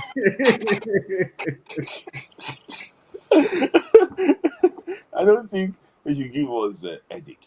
Mm. But what I just want to try and point out here basically is that Kevin Bassey is on yellow card. Mm. And if Kevin Bassey got booked against Rwanda, it will be unavailable For South Africa. In fact, I don't know what we're going to do. I don't know. I hope Eric Chelle is aware of this. Maybe he should sit out Rwanda. Maybe he should sit out Rwanda. See, Jonathan Torunariga was the best Hamburg defender last week. Yeah. He was the best Hamburg defender last week. Kevin Akpoguma is not playing regularly for Offenham now. He came on against Bayern Leverkusen to shut out towards the end of the game. Mm. There are some few players too that he would have loved to try out in the London friendly, like Maurice James, which I'm privileged to know. But he said that one went for, he had his wedding ceremony, around that time, so he couldn't actually make it. He plays for Wolfsburg, in the German Bundesliga, a very tough central defender. But even the one that could have been deputy to Bassey, it's not considered him yet, Felix Udokai of Besiktas in Turkey. So, AyoT, this is what we have. Do you want to go and bring Ismail Sadiq? Hmm. Do you want to go and bring Ibrahim Sadiq? Cannot even play in Albania. Who do you want to go and bring? So for me, this is the best we can show for this for now. And as the goalkeeper, AyoT, we also have issues with our defense. Okay. Phew, let's move on to the midfielders. Mm-hmm. Regular names in the midfield: Iwobi, Onyeka, Yusuf, Indidi, Dele Bashiru, Onyedika, Uche. Do you think there's anybody missing or anybody that should not be here? I know you always have your opinions on Alassane Yusuf's inclusion, but how do you feel about the midfield selection? For me, I think it's fine. But I just have issues with Alassane Yusuf. As usual, you predicted that. He's going to start coming late now again. He's going to arrive for Friday. He'll be going from Turkey to Houston. Then we traveling 3 times before he arrives again. So why were we bothering? No be him the booking flights now. Why are we bothering inviting Alassane Yusuf? In fact, I don't know the fitness level of Sanusi Zaidu. I've called him up in that. He's been playing this season for Porto. Yes, he's been playing this season, starting. And somebody mentioned Osho. Osho is shaky. I won't lie to you here. In the 4-back system, Osho is very shaky. He regularly plays in a 3-back system. Yes, it's very shaky. So in that midfield, I don't have any questions about that. I think we called up our best midfielders. It's okay, and it's for you to argue who should be there or not. For me, I think we called up our best midfielders. I don't know any name you want to bring from somewhere that can bench all these teams. You want to talk to me about Toshiku Nandi? He's not there yet. Yeah. So you want to talk about the boy from Esperance de Tunis? He's not there yet. So for me, I think he's the best. I talk about Ebisaki Somero. He's not there yet. No. So these are the best we actually would have currently. But one I'm really excited to have in that team back is besides Dele Bashiru. I know that he's a player we did against Africa. Okay. Yeah, I agree with you on the midfield. Mm-hmm. Probably the best midfielders that we have are the ones that are here. Mm-hmm. There's really nobody else that you can include right now. Mm-hmm. Forwards, regular names included Ademola Lookman, Chukwueze, Osime, Boniface, Simon, Teller, Desas, Sadiq, Arokodare, Murphy, and Ako Adams. Mm-hmm. Any thoughts on the forward selection? Yeah, I think also the best we actually would have, but my only question mark is just Polonanshu, Umar Sadiq being picked out of Polonanshu. For me, so that does not deserve to be there. Either Onuachu or Umar Sadiq. Onuachu have been invited to the Super Eagles for so many friendly games and qualifiers. He failed in most cases. Let's be honest ourselves. If he like, he should go and score with his teeth in Transport, but he's not been doing well for the national team. So Umar Sadiq, I know that one is just making up numbers there. It's never not there. His club side. I'll be hearing campaign from Valencia asking Rashidat to actually release Umar Sadiq for them. So for me, it's a hell there. Inacho does not have any hope now. He does not have any hope. So I don't know how you want to invite him. Who will you send letter to? Okay, officially he's still a Sevilla player. He's still a Sevilla player, yeah. They took his number from him. So for me, it's not in their plan. So, and he also failed the audition too in London because he didn't do well in that call up in London. He didn't really do well. He was out of shape. But so for me, I don't think there's any big, inclusion, any big omission here. People talked about Chidera Juke. He's not in his best of form now. So I don't agree with invitation of Chidera Juke to this team. The only question mark up front, I think, is actually what Umar Sadiq. And I think Boniface too should not be invited to the Super Eagles. I don't know why we cannot excuse players. I don't know why we want to kill them. Vinicius Junior didn't get called up, and Rodrigo to this Brazilian national team released today. Must we invite Victor Boniface again? Come on. Doesn't that go back to the question I was saying? If not him, then who? No, it should not even. If not him, nobody. Okay, I mean that's one way to look at it. Yes, if not him, nobody. Okay. So just leave him out of this situation and let him go and show what fix his head. Because the same argument can be made for Chukwueze. The same arguments can be made for Sadiq. The same arguments can be made for Ademola Lookman even. Yeah, see, let me tell you something there. There's some people that have given money in the bank. I told you about it. Even if they are on crutches, they will come to camp. Look, what is the current African player of the year? They should go and win African player of the year too. No, but it's not about. You said he should go and sort himself out. I'm just saying, Lookman too needs to sort himself out now. If Lookman say he's ready, they should then he's ready. But if Boniface say he's ready, they should not bring him. Okay, but let me ask this question. Yeah, considering the fact that the names that we've mentioned, Lookman hasn't played football, he's still trying to figure it out. Chukwueze still trying to figure it out. Boniface trying to figure it out. Desas has been out. He's probably just going to be coming back. Sadiq is trying to figure itself out. Tolu Arokodare is trying to find a move. I don't know if that nobody is coming for him like that, but his agents has been shopping him out to different places. They've put him on the bench at Genk until he sorts it out. Murphy is just coming back from an injury. Is there any concern for our attacking quality going into a huge international window like this? Because our forwards are not firing on all cylinders. We need 3 of them. Let me tell you something. We need Victor Osimhen to play. And I think he played at 90 minutes. Yes, he played 90 minutes this past 90 minutes, yes. We need Victor Osimhen to play. We need a striker that can deputize Victor Osimhen, which I think Terry Murphy can do. Or Aquadams can do. Then, that is all. All those Arokodare you are mentioning, they should drop them from the list. Okay. Speaking of dropping from the list, let's do this exercise. 31 players in the provisional list. The squad is going to be trimmed down to 23. Means that 8 players. 25. 25? Is it 25? 25, yeah. Okay, meaning that 6 players will be dropped. Let's do this exercise. For sure, we're going to be losing 1 goalkeeper. Which goalkeeper do you think is going to be dropped from the squad? I think, if I'm not mistaken, they should drop Ebenezer Akot. Yes, but NFF, that I know, will not drop Ebenezer Akot because that boss money they will give him from Lagos to Uyo. So it's funny because I'm going to be different here. I am going to say I think they should drop Adebayo Adelaye or maybe Amasu Basoge. Either of the two, I'll be fine with. But Ebenezer Akot, as much as I do not feel like he deserves a Super Eagles call-up at all, I don't think he does. I'm just looking at the fact that the boy is 16 years old. Mm-hmm.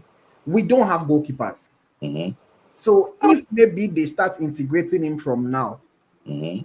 maybe since they like to use Super Eagles when they want to sell player, Mm-hmm. we've seen how they've been hyping him up. He played in Mm-hmm. Chan, the youngest ever Super Eagles player. You know, they are trying to hype him up and build his profile.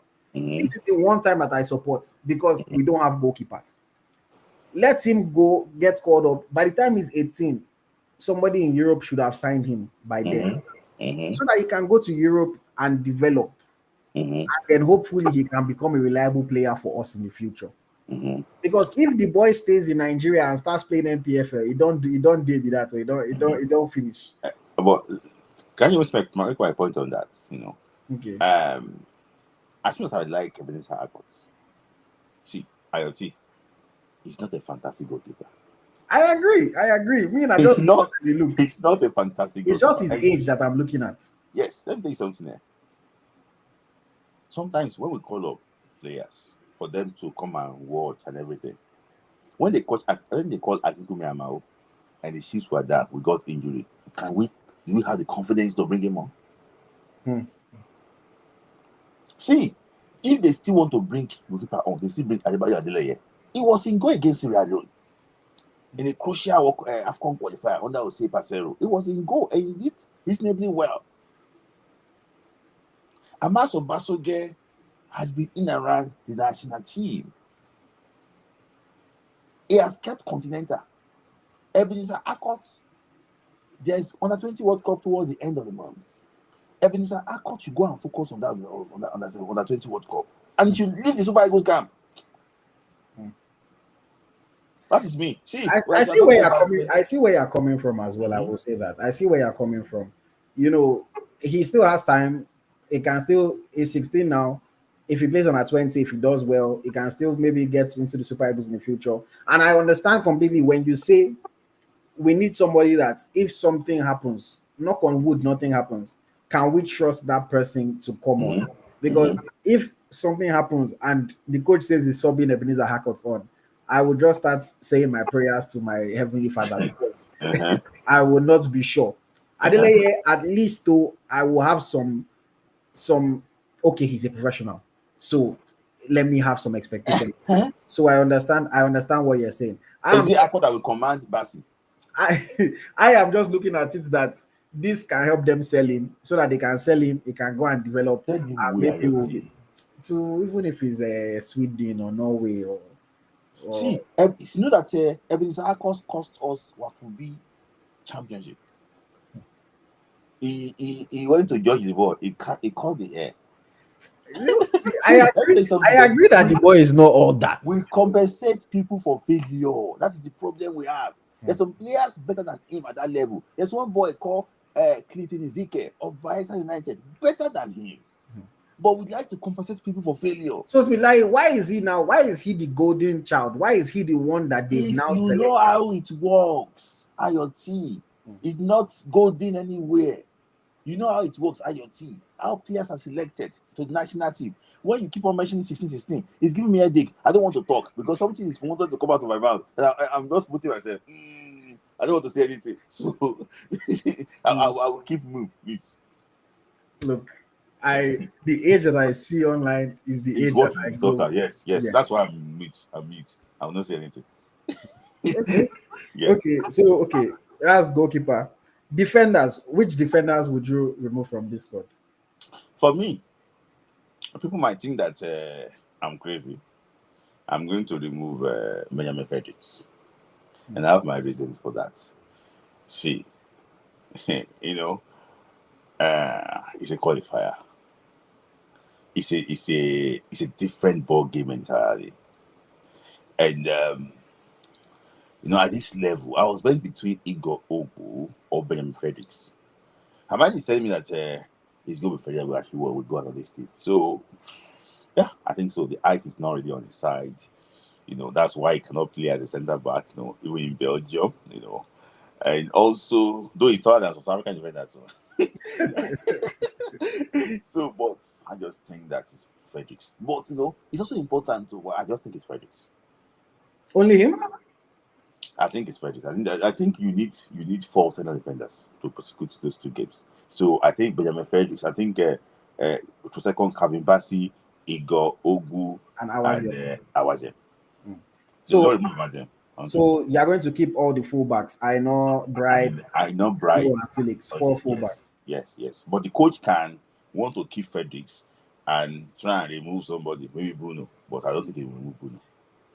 Yeah, I think I would also, honestly, I would agree with you. While removing 6, I would also remove Benjamin Frederick. I don't know if I'll remove 1 or 2 defenders. When I look at the defenders, Frederick is the one that I'm certain that I would remove. Let me see what I think about the other positions first, because I think we might be throwing away a lot of the forwards. So for now, I'll remove only Fredericks from the defenders. Let's go to midfield. We have Iwobi, Onyeka, Yusuf, Indidi, Dele Bashiru, Onyedika, and Uche. 7 midfielders. Who would you remove from the midfield? Alasan Yusuf. Just to save him that journey of booking flight to Turkey and coming to Kano and coming to Uyo. It's too, it's a risk to fly. Fantastic player, very gentleman to the core. He doesn't want to do him a favor. He does do him a favor, yeah. He do him a favor. He actually was stay behind, yeah. I mean, I will agree with you. From this list, the player that you'll remove has to be Alasan Yusuf. All due respect to him. The work that he's going to give us, Onyedika can cover and do the work. We don't necessarily need the extra body there. Maybe if somebody, God forbid, gets injured, then he can slot in. But remove him. Okay. And then that leaves us with three players to be removed from the forward position. So we have Lukman, Chukwueze, Osimhen, Simon, Boniface, Stella, Dessa, Sadiq, Tolu, Murphy, Ako. Who are the 3 that you are going to remove? Umar Sadiq first. I don't think he even deserves to be in the second man list. I think it's a big slap. He will be there. When he was called up, he didn't touch any ball, in the 2 qualifiers. To tell you that the level is not what, but somebody keep on calling him up, maybe at the back of shell. But his name is always actually wanted there. I think he needs to go and sort himself out to the top sides. I think Umar Sadiq should not be there. Boniface is not fit. Let's be honest, that's safe. I say amid this thing. I told a lot of people here that the guy I saw during preseason is not fit. There's something wrong. Forget about the Spain physio they went to go and do when they left Nigeria to go and do that training in Spain. The guy is not fit. And you know that they lost 4-0 before he went to that Milan. There was one game they played and they lost 4-0. I see the third goal. It was a comical third goal. It wasn't fit in that game. So for me, I think they should drop it to Boniface, alongside Umar Sadiq. And the third person is what I'm really stuck on. For me, it's tough. It's tough, but I will drop to Larugolare. I just think that he doesn't add anything to that team that much. And for me, I think when Shell tried to change the formation to a 4-4-2 formation against Zimbabwe, when Osimhen knocked the ball down to him, he doesn't know how to run. And when he will not even, so I think if he is changing that formation to a 4-4-2 formation, I think Osimhen will need somebody pacey, behind him that can run behind very well. So I don't think Todaro Godare fits that bill, in my opinion. He might come after me, I don't care. But I just think that it doesn't fit that bill. I think Terry Murphy would be better, in that. Despite that he's been out, but if you watch Terry Murphy, was he against Auxerre last weekend, you will know that the guy is really on fire, Despite that he just came back from a very long time injury. So for me, I just think that Todaro Godare, I would drop him. 3 players I would drop. I think Sadiq, consensus. He's not playing, even when he's playing, he's not the most prolific striker. So I would agree that Sadiq gets dropped from the squad. Cyril Dessers, if he's fit, 100% he's in. If he's not fit, then drop him. So that one is a question mark on Cyril Dessers. Unfortunately, I think I would drop Ako Adams. I know Ako is my guy, but I think I would drop Ako Adams. And then I would also drop Victor Boniface because I think Boniface needs to figure certain things out. I like what he brings. It's between Boniface and Desas. If Desas is not 100%, I would leave Boniface in. If Desas is 100%, I would keep Boniface out. I like Boniface because of the technicality that he has, but we know that we haven't found the best solution for him, and he hasn't been able to deliver for Nigeria. When you combine that with the fact that he's not playing this season, he's still trying to find a solution. I would just say let him sort himself out, let him rest. You guys know that if you guys have been listening to me, you know that I have serious stocks in Terra Murphy. I believe so much in the ability of Terra Murphy. He's just one of those people that injuries have not been fair to him. You know, Murphy now, God forbid in the future now, if maybe Real Madrid want to sign him now, if a medical person goes saying it's because he does not talk on social media at all. Because Murphy too is another fairly injury-prone player, just recovered from an ACL injury himself. But I've said this on Murphy's day, he is the best finisher, pure finisher that the Super Eagles of Nigeria have. In terms of just striking a ball and hitting it on target, he can strike from distance, he can finish from close range, he can finesse, he can power a shot, and he can head a ball. I think he's the best, just pure finisher that the Super Eagles have. I just need him to stay fit, need him to show himself. I love what he's doing or what he can do. Of course, he's not going to bench Osimhen, but when he does get a chance, I think he's our second best striker right now, in my own opinion. So I would bounce Akko, I would bounce Sadiq, and I would bounce either Boniface or Desas, depending on the fitness of Cyril Desas. But Desas would be ahead of Boniface, assuming that they are both fit. Yeah, sorry, I just want to address one comment because people will comment after me about Toyota Godari. See, let me tell you something. I'm not a football fan again. I see football in a tactical point of view now. And I will tell you the way it works. See, I've looked at how Eric Chelle plays, and I just realized that if he's changing formation, I don't think he really needs Harugodare. One, he cannot head the ball very well. He's tall, but he misses jump. Sometimes you check that the one very well, AyoT. He doesn't time his header very well. Sometimes he jump early, he's going to head it up. Sometimes he jump late. So there's many question marks actually what there. He's very good in the box, sometimes. But anything outside the ball, he doesn't press.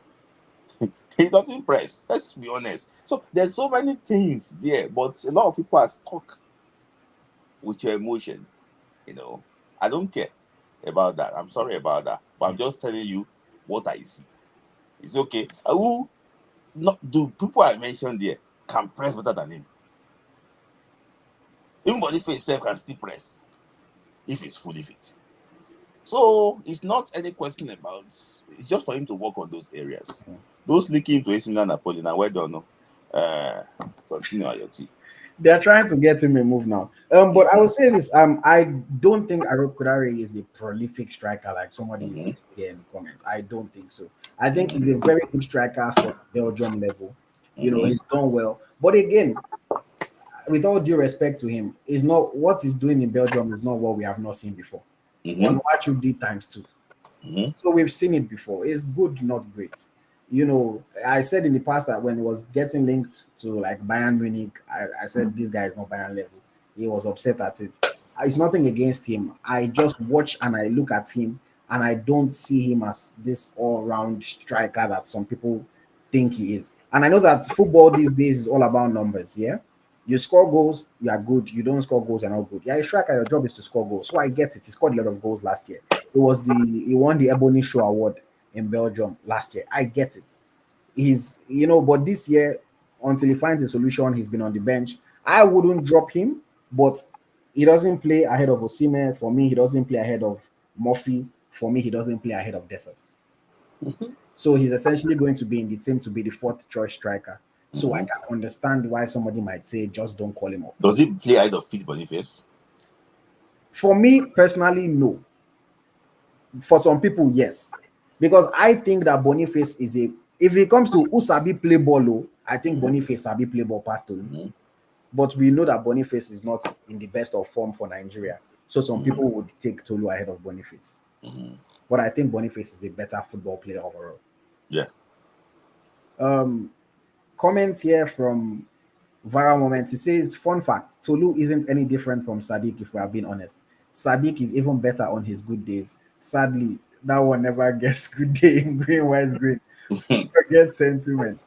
Desas plus plus. Mm. So he's saying Tolu is not much different from Sadiq when Sadiq is playing very well. See, I cannot forget 2021-2022 season. UD Almeria. Come and see Umar Sadiq playing football. Hey, it was good that year. He was so Uh-huh. good that year. Unfortunately for him, after he got that Sociedad move, he got his injury. It was ACL that Sadiq too had. Yeah, ACL. ACL. He missed the And he sign, walked off. He walked off the pitch. Oh. and that's how the whole thing scattered for him. Because Sadiq was on an upward trajectory that time. Sadiq, very clumsy striker. Because of his build, everything that he does looks as if he's out of control. Mhm. But he still makes things happen. It's like this Arsenal striker, Gyökeres. You see him running with the boy. They look with this. Somebody said he plays like he's a retired footballer in a charity match.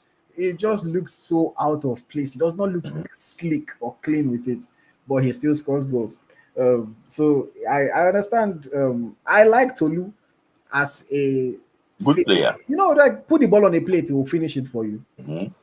That's how he scores most of his goals. Mhm. But other players can be inventive. Osimhen can be inventive. Murphy can be inventive. Desas works hard tirelessly, can be inventive, can take shots from outside the box, can finish inside the box. Tolu cannot take from outside. Tolu, you have to put it on a plate for him. And so Mhm. far, what we've seen is that even the aerial threats that he's supposed to be because of his, I think, his 6'4" or something like that, Mhm. he even still has work that he needs to do because he hasn't been that aerial threat for Nigeria. Yes, I know he scored, and that confidence is always good, for any striker when you've scored a goal. But there are things that he can work on. But yes, I would leave him in my team. Smith Layi wouldn't. But we agreed on Benjamin Fredericks leaving. We both agreed on Alassane Yusuf leaving. We both agreed on Sadiq Umar leaving. Of course, if you are listening, if you are watching, feel free to comment and let us know who are the 6 players that you will remove from this squad. And we look forward to seeing the final lists in a couple of days. We look forward to seeing the final list in a couple of days. I think it might move to tomorrow. Maybe tomorrow. Mhm. Okay, somebody's asking a question here, Larry, but you did not leave super chat, so I will not Yeah. address. I will not address Right. it Just don't address because you want to argue with me without super chat. I don't get energy. it. I don't get energy to argue if no super chat. Yeah. There you go. Okay, let us talk. Like Eric Chelle. There have been some talk about, hey, if you want to fire me, you must pay me. This one, that one. They are upset about his performance at the Chan. Eric Chelle came to steady a sinking ship. And one might say that the ship is still sinking. But do you think we can blame him as the captain of that ship? These reports that we're hearing, Smilahi, are they true? What can you tell us about it? It was an interview that Osasoba Joanna actually was, that Eric Chelle granted by Osasoba Joanna, the famous Twitter journalist. And, they were just having a chat. I think Eric Chelle was even smoking then, just Smoking. yes, I think it was. So you don't really add minutes to to to what you talk when you're in that type of situation. But I'm going to address it. They've been called that it should be sacked. The issue is no longer news that it was the sport commission that I helped the had. NFF to secure Eric Chelle, and there is this rivalry between the sport commission and also the NFF. It's talking about how they will sack him. There'll be like things from like journalists, paid journalists, Twitter warriors that say they're using this phrase, Eric Chelle is cooking, he's frying, and things like that, looking for ways to see maybe we can actually fail and for them to bring us in the gravel. There been talks like that, but it's going to be war. It's going to be war because this thing, They want Cerezo again. they want Cerezo again so that they can have access to Super Eagles camp again. They can be making content. They can have their own there. They can call Ismail Sadiq back to Super Eagles. They can call Wadi or Getoye back. Look at you on things like that. They can promote these local based players. But for me, I just think that you can't blame him. You can't blame him. One, because you brought in the son of the soil, Philip the Judge, with due respect to him. He gave me a lot one, he drew one. But this man came 1-1 and actually what? I drew one. So, if things work according to plan, based on what I'm hearing now, the NFF sent a reminder to FIFA to remind them quickly, about that point induction. We could have our destiny in our own hands. So you can't really blame me for any mistake. We made so many mistakes in the past. So you're just trying to correct it. So in my own opinion, I just think that it should not even be a conversation now. But I like it slightly. You know why? See, when the coach is under pressure like this, he like to deliver. So I like the way he's slightly under pressure, and I hope that he's doing actually what he's going to deliver. So that's actually what my thought on that. There's been a campaign in the media space that he should be sacked, like Solis Shuku. Is he Mike the one? I don't know. Is he okay? Yeah, okay. That one is not. That one is just a content creator. It's not a journalist. Yeah, it's not a journalist. It's not a journalist. It's a content creator. The guy from 3SC, Who is the guy from 3SC? Is it you call him Toby something? He says I know who you're talking about. Yeah, I think it's a photojournalist, and also somebody that is even pasting, that is posting 18 plus, on Twitter, and he says, yeah, posted 18 plus, and he still claimed himself to be a journalist. You know that person I'm talking about? He's also a photojournalist. So, they are the one campaigning that, it should be sacked. But I don't think that's what works. I mean, I know that, Smith Layi, you've been a fan of Eric Chelle right from when he was hired. Initially, I was skeptical. The jury is still open on him, in my opinion.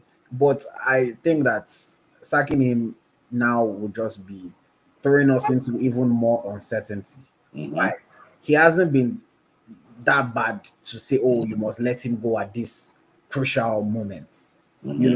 Yes, the draw did not favor us. It was the team collapsed at the end of the match. You can say that he could have made better decisions, to manage that result. I would agree, but I don't think that is enough for him to get sacked. If he loses against Rwanda, loses against South Africa, or maybe he draws against Rwanda and he loses against South Africa, I can even understand. That's a different thing entirely. But based off of what we've seen from him today, that chance, forget that chance, man. Like I don't even. They just wasted his energy taking him to that chance when he could have been focused on the Super Eagles. He could have been scouting players. It's actually spending his time being productive. They just went to Chan and everybody knew that even if they had Pep Guardiola or Mourinho, that Chan would have still been anyhow, because we don't have the quality like that. It was not magic. You cannot go and perform magic, So I know that there's people who on social media are allowed in Nigerian spaces, and they always push for Nigeria, and they feel like everything must be in Nigerian. They do it for the Super Eagles, they do it for the Super Falcons. Once it's a foreign person and the person has any slight hiccup, they use that as an opportunity to start campaigns on social media. Unfortunately, we don't like to support our own, but it is what it is. It is what it is. But yeah, let's see what happens. I don't think the NFF would even sack him, because I don't think that they're ready to pay him salary for work that he's not doing. Even the ones that are paying him now, that's why they say, you cannot just be taking break. You're going to coach Chan. You don't be surprised if they tell him that he should go and coach on something now if Super Eagles are not active. So why did you not call any jam player? Apart from that, called Harcourt now. No, Harcourt even wasn't the jam team now. He got called up when Ani Oziomena got injured. So they'll tell you that Chan is like a poison. Okay. Let us know your thoughts in the comments. Engage with us as always. Thank you very much. Okay, we have two people that we're going to take their calls and then wrap up for this evening. Thank you for everyone that has been listening to us up until this point. Much, much, much appreciated. If you are yet to hit the like button, please make sure you do so now. It costs you absolutely nothing. And it helps to send a good signal to the platforms about the contents that we are creating. If you still have questions to ask, or if you have comments that you want us to take, make sure you send with the super chat so that we can highlight on screen and we can discuss whatever it is that you want us to discuss. Precious says none of the new foreign-born hopefuls made the Super Eagles list. No, but first I go make the list. Viral Moments is saying, please, are Chukwueze, Teller, and Simon the only wingers that we have in this world? For now, that the ones are. You can't call Chidera Ajuke now. He doesn't deserve to be called up. Yeah, they are the options that we have, right right Yeah. now. So they're gonna have to man the wings, and we saw in Russia, if push comes to shove, maybe they will put Dele Bashiru. They will Uh-huh. put Dele Bashiru there. Our player who got called up in Russia did not get called up this time. Talking about Olakunle Olusegun. Because he failed the audition. I mean, they only called him up because He was in it Russia, was yeah. there available for them to use, you know. But Mm-hmm. yeah, Lukman Chukwueze, Simon Teller, Mm-hmm. our wing options that we have. Hopefully, Chukwueze can do something despite also being in a tricky situation. Yeah. Okay, let's take callers. Let's take callers. I have Adi. Welcome. Thank you very much. Hi, AyoT. Hi. So I just wanted to say something about Eric Chelle. Like that's my first point. So Eric Chelle. So I'm not surprised that they are clamoring for him because I remember clearly. Was it earlier in March? That's when they were going to Rwanda, and there was a video that was online. Then in the background, the journalist. I will not mention the journalist's name. I heard his voice. Oh, is he mad? He's calling like, "Oh, is he mad? That why will he not allow them take a video or a picture of the players singing?" So I knew from that moment there's a bad blood. So I'm not surprised that, no offense, the NFF addicts are, sorry, MPFL addicts are coming for his head, and that's because he's not taking a lot of BS from them, like a lot of nonsense that Guavon is tolerating.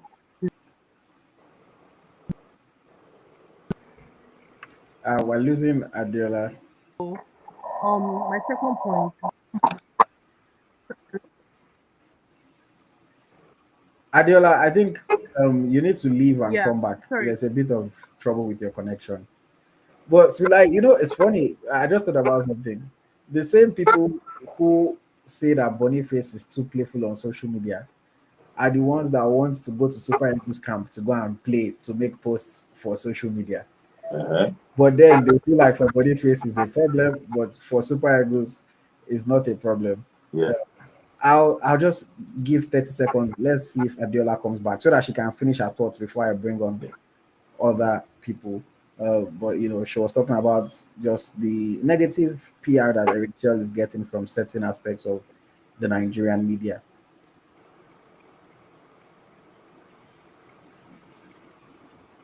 And I think similar happened to, was it Jose Pesero? Also did not allow media to get that kind of access with the Super Eagles, and you know people always get upset when they're not able to access the team. I'm someone that, because I'm media as well, I believe that media should have a reasonable level of access. But we also can admit that at times the Super Eagles camp becomes, an open playground for every Tom, Dick, and Harry, to just come and talk. We see people shooting skits in Super Eagles camp, which went beyond what is or should be acceptable. Mm-hmm. So there needs to be better regulation around that. I would definitely say that. Okay, Adiola, are you? Yeah, go on with your thoughts. I think he's muted. We can't hear you.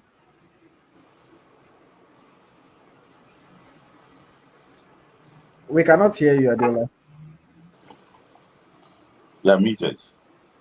Okay, Adiola, your connection is working against you. Let me bring on Munachi while she's trying to fix that. Munachi, welcome. Yeah, hi, good evening. Um, Straight to the point, I think those guys, I'm following the Shooting Stars manager and coach stroke photojournalist, and I was seeing what he was writing. He was just against Eric Chelle. He just kept writing and writing. At some point, I wanted to reply him like, bro, if you're a coach, go outside there and go and do it. Oh, I was like, he was just wasting his energy, just campaigning. And the next thing, there was one post he made, welcome back our spider. And I'm like, that goalkeeper, which spider? Spider we web, the web tear, he let in 5 goals. The goalkeeper was not just it. The Mm-hmm. team was not just it. And I feel like Eric Chelle, if he knew, he should not have just he should have left those that Chan team to the Fidelis Ilechuku and Ogun Modede. You should have just let them oversee. But again, I don't know if that is true, but there are reports that he doesn't listen to those two. I don't know if that is true, anyways.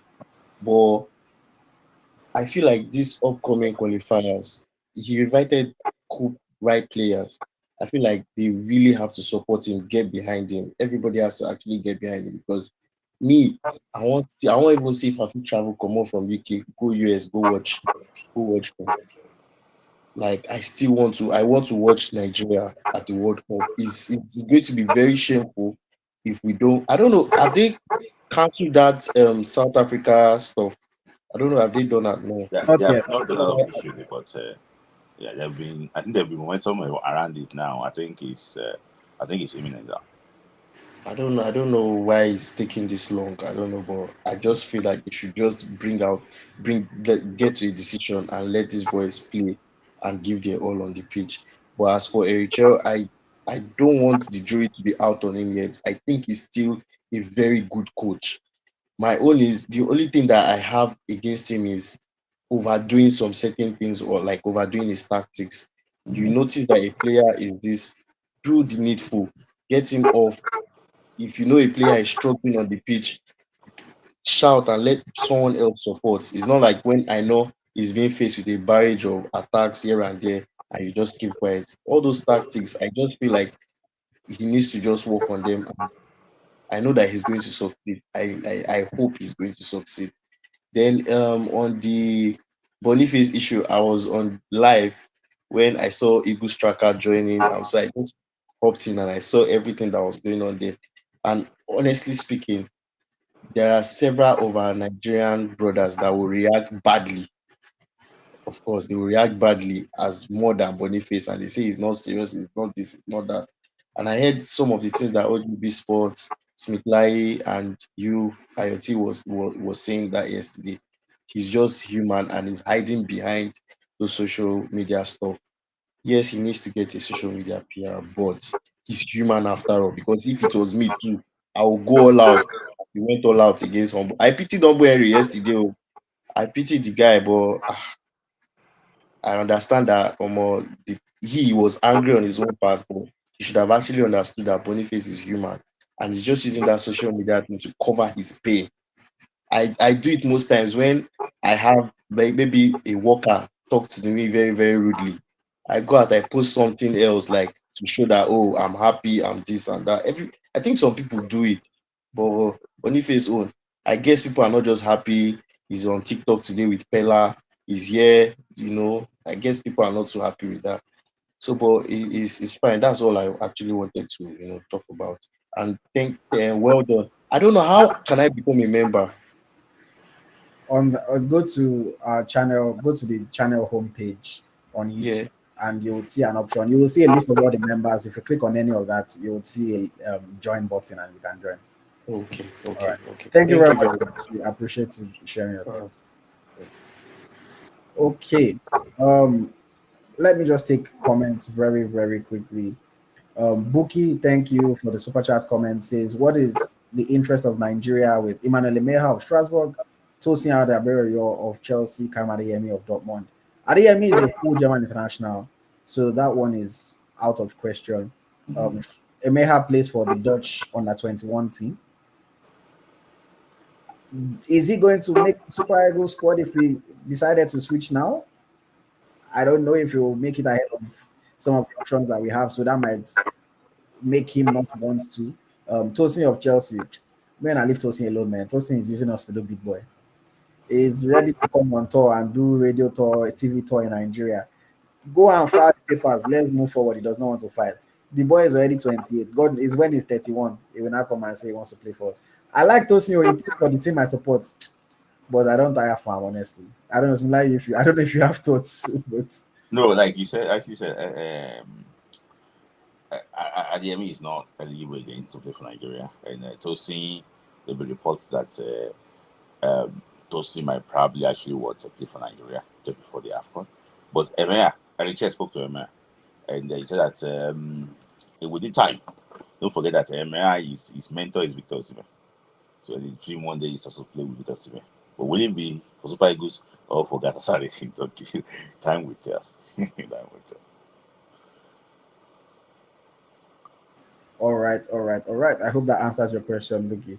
Somebody said IoT don't get new camera. That it don't chop my data finish. Oh, my money No, finish. my money finished. Oh, it's talking about super chat. How many money did I send here? I said I want to judge of money finish. Those that are dropping $100 super chat, don't talk to I don't chop their money finish. Okay, I saw a question from Uche. I think I've lost it. I wanted to take Uche's question. He said I should. Uche is a member of the channel, so I wanted to take his question. Let me see. I'm trying to find it again. Uche, I've lost your question in the chat. My apologies. If you can resend it before you wrap it up. But I think it's okay. He said how far the Ikorodu defender is he in Israel? You don't know the guy that they said accommodation was not good enough for him. Mm-hmm. Yeah. Okay. He went on trial. Don't mind them.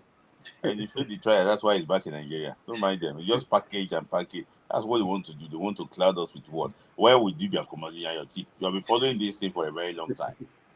Accommodation is not it's not going back home. Okay, for example, now somebody came to Manchester, he doesn't like the house in Manchester, so he's going back to Nigeria. We should learn. He failed trial. It's a 2-week trial. He failed. He's back home. Okay, Ade is back. Let's Ade, you have one more minute too because you've taken a lot of our time. But yes, finish your thoughts. Sorry, I had to change device. So yeah, for me, I feel like there's going to be an agenda because since the Rwanda game, I already knew like there's like bad blood within the journalists, and when he was talking about Eric Chelle not giving them permission to do videos of the players, so for pushing agenda, it's the same thing they did to Pesero, so I'm not surprised. And also for I have an unpopular opinion. I know people might say it's unreal, but I feel like the the fact that we are not going to World Cup for like the last 8 years is coming to catch up on us. Like that's the reason why our players are struggling to get the massive move that they deserve. People might not agree with me, but I just feel it's just my own unpopular opinion because I want to just give an example. Like in the 1994 set where they came, like they played mad, they went toe to toe with Brazil, Argentina, and Nigeria FIFA ranking went up. Those guys they Number are 4. forever in our history. I feel like the Super Eagles, if they can do something like that, and they can actually go to World Cup and actually go toe to toe with the likes of Brazil, Argentina, or even get to the finals. I know it sounds unreal. I feel like any transfer that any of the players want to make is going to materialize because they know their You know, quality. I will say something. I see where you're coming from, and I hear you. What I would just say is that Yeah, we cannot ignore the fact that the players are the reason why we've not gone to the World Cup. It's not as if we just did not go to the yes, World Cup. They haven't done enough to qualify us. yes, They did not qualify last time because they couldn't defeat Ghana. And so far, they don't look like they're yes. going to qualify because they've been dropping points against Zimbabwe and against Rwanda that they should not be dropping. So if we want to say, Exactly. That's what I'm saying that it's a bit, I wouldn't just say, oh, it's because they've not gone to the World Cup and they've not joined big clubs. Because at the same time, we see players joining big clubs all the time that have never played in the World Cup. So if you are yeah, that, I know that there are players But like it will that. help. it will help for sure. It will count because right now we have like four of our players that their deals have not materialized. Like, how would someone like Lukman be begging for a club to get him? Lukman is quality wingers. Who is Maduke? I don't know how to pronounce his name. He does not even play well. He who else again? Like he's in that top level, but people underrate him. People don't even look at his side. So I suppose I was thinking that I was going to get him. They didn't look at him. Someone like Osime. Osime is like one of the best striker in the world, and he's in Turkey. Nah, that's not like I said. These players need to lock in. Like, if possible, they should shed their blood. I don't care how they'll do it. It's their own choice. Because me, I will not. I don't have any problem if they don't make it to World Cup.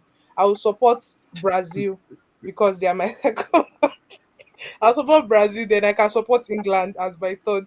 But for me, I just feel like at this moment, if they can actually put their all, and also NFF should not intervene. If they get to that World Cup, NFF should ensure they give the right technical crew, the technical board that will actually work with Eric Chelle.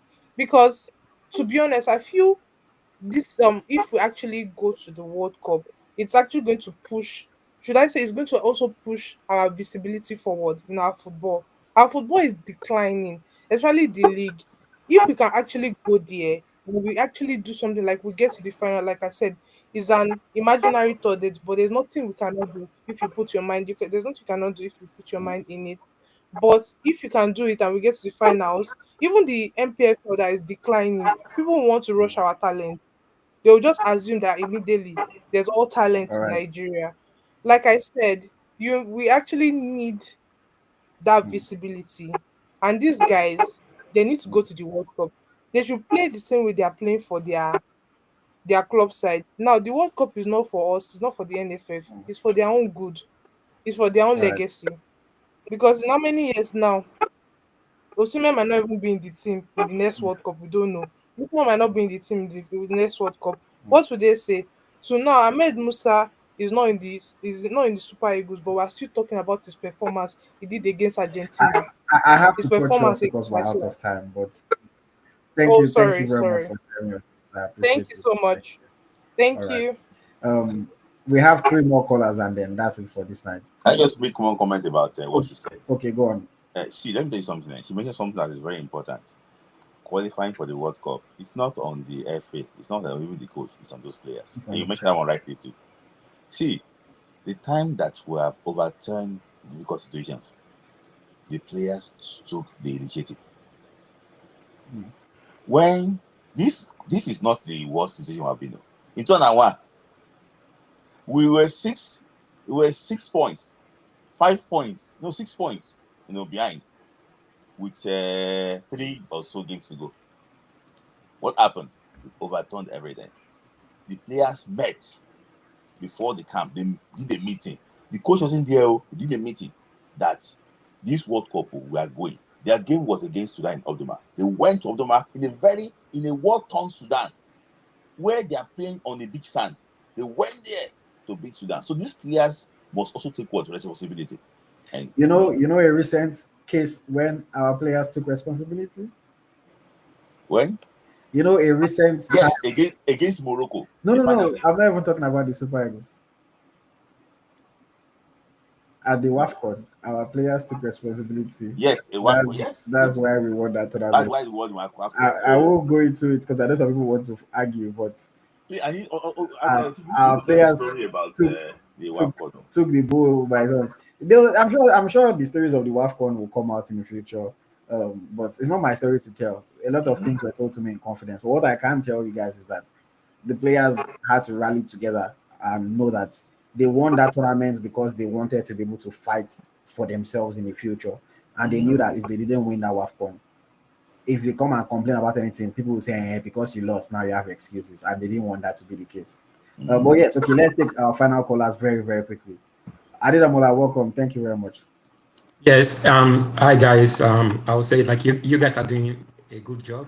Well done. Thank you. I enjoy your show. So very quick. I will speak about two things. The first one is about Christantus Uche. You know, I know AyoT was saying something like maybe it does not really matter if he plays as a striker. Respectfully, I disagree. I think if Uche goes to England, they should allow him to play in his natural position, which is box-to-box midfielder. I love history. I'm a student of football history, and I've seen that players who play out of position tend to struggle later on. A good example is Aribo. Remember when Aribo was in Rangers? We all know that Aribo is a box-to-box midfielder, but they made him a number 9. He was scoring goals. Remember doing at the Europa League final? He got Rangers to the final. People are like, oh, this guy is a good striker. He went to Southampton. They made him to become like a number 9. He struggled. But it was too late by the time he went back to his box-to-box midfield position. So when you play players out of position, it can affect them later in life. A good example is even Iwobi. So I believe that Uche should be allowed to just stay in that midfield. I'm a bit Let, scared let, let that me if let me respond to that here. I think one of the word that you're using that I struggle to agree with is allow. This is rational football. Nothing is okay, being okay, allowed. It's about what the coach feels is best okay, out of the player and what it's the player yes, can. I understand. Okay, maybe yeah, the word allow, but then sometimes when a player is not performing to their maximum, we start blaming the player, and the problem with that now is that we start saying, oh, the player is not good enough. Now, let me give you an example. People talk about Boniface. Boniface, Boniface, Boniface. Do you know Boniface is not a number 9? He's not a striker. Those of us that watched Boniface when he was in the Belgian league, we know this. And when I even tell my friends, they don't believe me. Boniface was a winger and or I would say maybe a second striker. So the reason why he's struggling to even meet his maximize his potential is because they are forcing him to be a number 9. You understand? So I've seen this happen to players, and I'm scared that I don't want Uche to go through that as well. A good example, for example, I mean, is someone like what is his name? Because I'm a Chelsea fan, Cole Palmer. I'm AyoT, a Chelsea fan, right? We are forcing Cole Palmer to be an AM attacking midfielder in number 10, but it's not, right? If you remember the final, the Club World Cup, when they put him in the right wing, you saw how he destroyed PSG. Why? Because he was playing in his natural position. I mean, I'm not trying to make this a motivational talk, but a person can only flourish in the place of their natural calling. No, I see. I don't want us to debate this so much. I understand what you're saying. I understand completely. It works for some. It doesn't work for some. It's a Yeah, very yes, yes, you will know. coaches Yes, coaches all have different ideas of how they want to use people. So I remember yeah, you might say you're a Chelsea fan. I remember Maurizio Sarri when he came into Chelsea and he said Kante needs to play a more advanced role. And everybody said, "Is this man crazy? How do you come and move a whole N'Golo Kante? How are you saying that Kante needs to do more?" But Kante ended up improving and he ended up becoming an even better midfielder for it. So sometimes it works, sometimes it doesn't work. Who yes, knows? yes, yes. We're speaking about Uche like this because we are Nigerians and we kind of some people know Uche before he became a professional player. But who knows? Maybe they've assessed him in training and they don't think that he can be a top level midfielder with the qualities that he has. Who knows? Maybe. Yeah. Maybe they've looked at certain things. Look at even Bruno Fernandes. We know how good Bruno is as a midfielder. But in this new system that Ruben Amorim wants to play him as, is going to be giving away opportunities, is going to be making mistakes. It happens. But yes, just give us your final points, quick. Yes, yes, yes. I'll be quick. So, and with what you said, I think a good example as well is Joseph Yobo. Nigeria '99 under 20 World Cup. Also, if you remember, I don't know if Smith Layi watched that. He was a Yobo was a striker. striker. Was a striker, and then he became a defender. And then he even became better as a defender. So yes, it's a gamble. So you're right. Secondly, I will talk about the strikers that have been invited for the World Cup qualifier. I think they should not pick Boniface. I love Boniface. I think the guy is technically gifted. Is a superb player. Those who criticize him don't watch him. That's why the guy is skillful. I believe he's one of the most skillful players we have. But because of what is going on around him now, I think they should just leave him for now because this is a do or die. This is like a sensitive time. And I know he's going through a lot. He might not say it, but we all know he's going through a lot. But when AFCON comes, they can select Boniface. I believe that Boniface might be our joker in the AFCON. I'm telling you that Boniface still has a future in the Super Eagles of Nigeria. But right now, they should just give him that chance. Then I think they should pick Terry Murphy. I don't think you guys know how good Terry Murphy is. I'm so happy that Murphy is back. Like, I watched him over the weekend. The guy is good. And I think they might have to just, like what Smith Layi said, I think they might just have to drop Arokodare. People think because a player scores a goal in a friendly match, that means he's better than other strikers. I think Arokodare is not there yet. I watch these guys, right? He's not yet, but Terry Murphy definitely should be picked. And also, I think, obviously, if Steridesas is around, they should pick him as well. But yeah, Terry Murphy, they should pick him. But Boniface, no. Arokodare, no. So that's all for now. All right. Thank you very much, Adedamola. I appreciate you. All right. Mr. Adedotun is texting me, AyoT, I'm waiting to be added. I see you, Mr. Adedotun. Other people are waiting as well. Just give us, we're almost out of time. I'll bring you up. But there's one person before you, and then you'll be our final person for this evening. Mr. Dotun wants to use long leg to skip the line. But welcome, Uche. Thank you for joining us. Yeah. Good evening, Welcome, Mary. everyone. So they call me Henry. I just call you. Welcome. Uh, okay. For me, I'll start with Chell. I feel he's doing the lost work in Super Eagles. Um, and I hope that he completes it. I don't want us to go through the same issue we did in 2021 when we sacked Gennett Raw because of the same pundits, online pundits, Twitter warriors, the same Nigerian journalists. And then we ended up losing our part of the World Cup. It's cost us about 4 years of visibility. People might say World Cup doesn't affect our visibility. It does. It does because when we play World Cup, it then gives clubs initiative. Okay, let's see what other talents are hidden in this country. So it happened again with Jose Pesero. They let him go, thinking Finidi was the next best thing. And look at where we are right now in regards to our points. And we should not be thinking about Cerezo again. Like we've tried for him. He should try for us to just stay away. How can it be that the current coach has a pro license and the technical director has like a UEFA B license? It doesn't make sense. It doesn't make sense.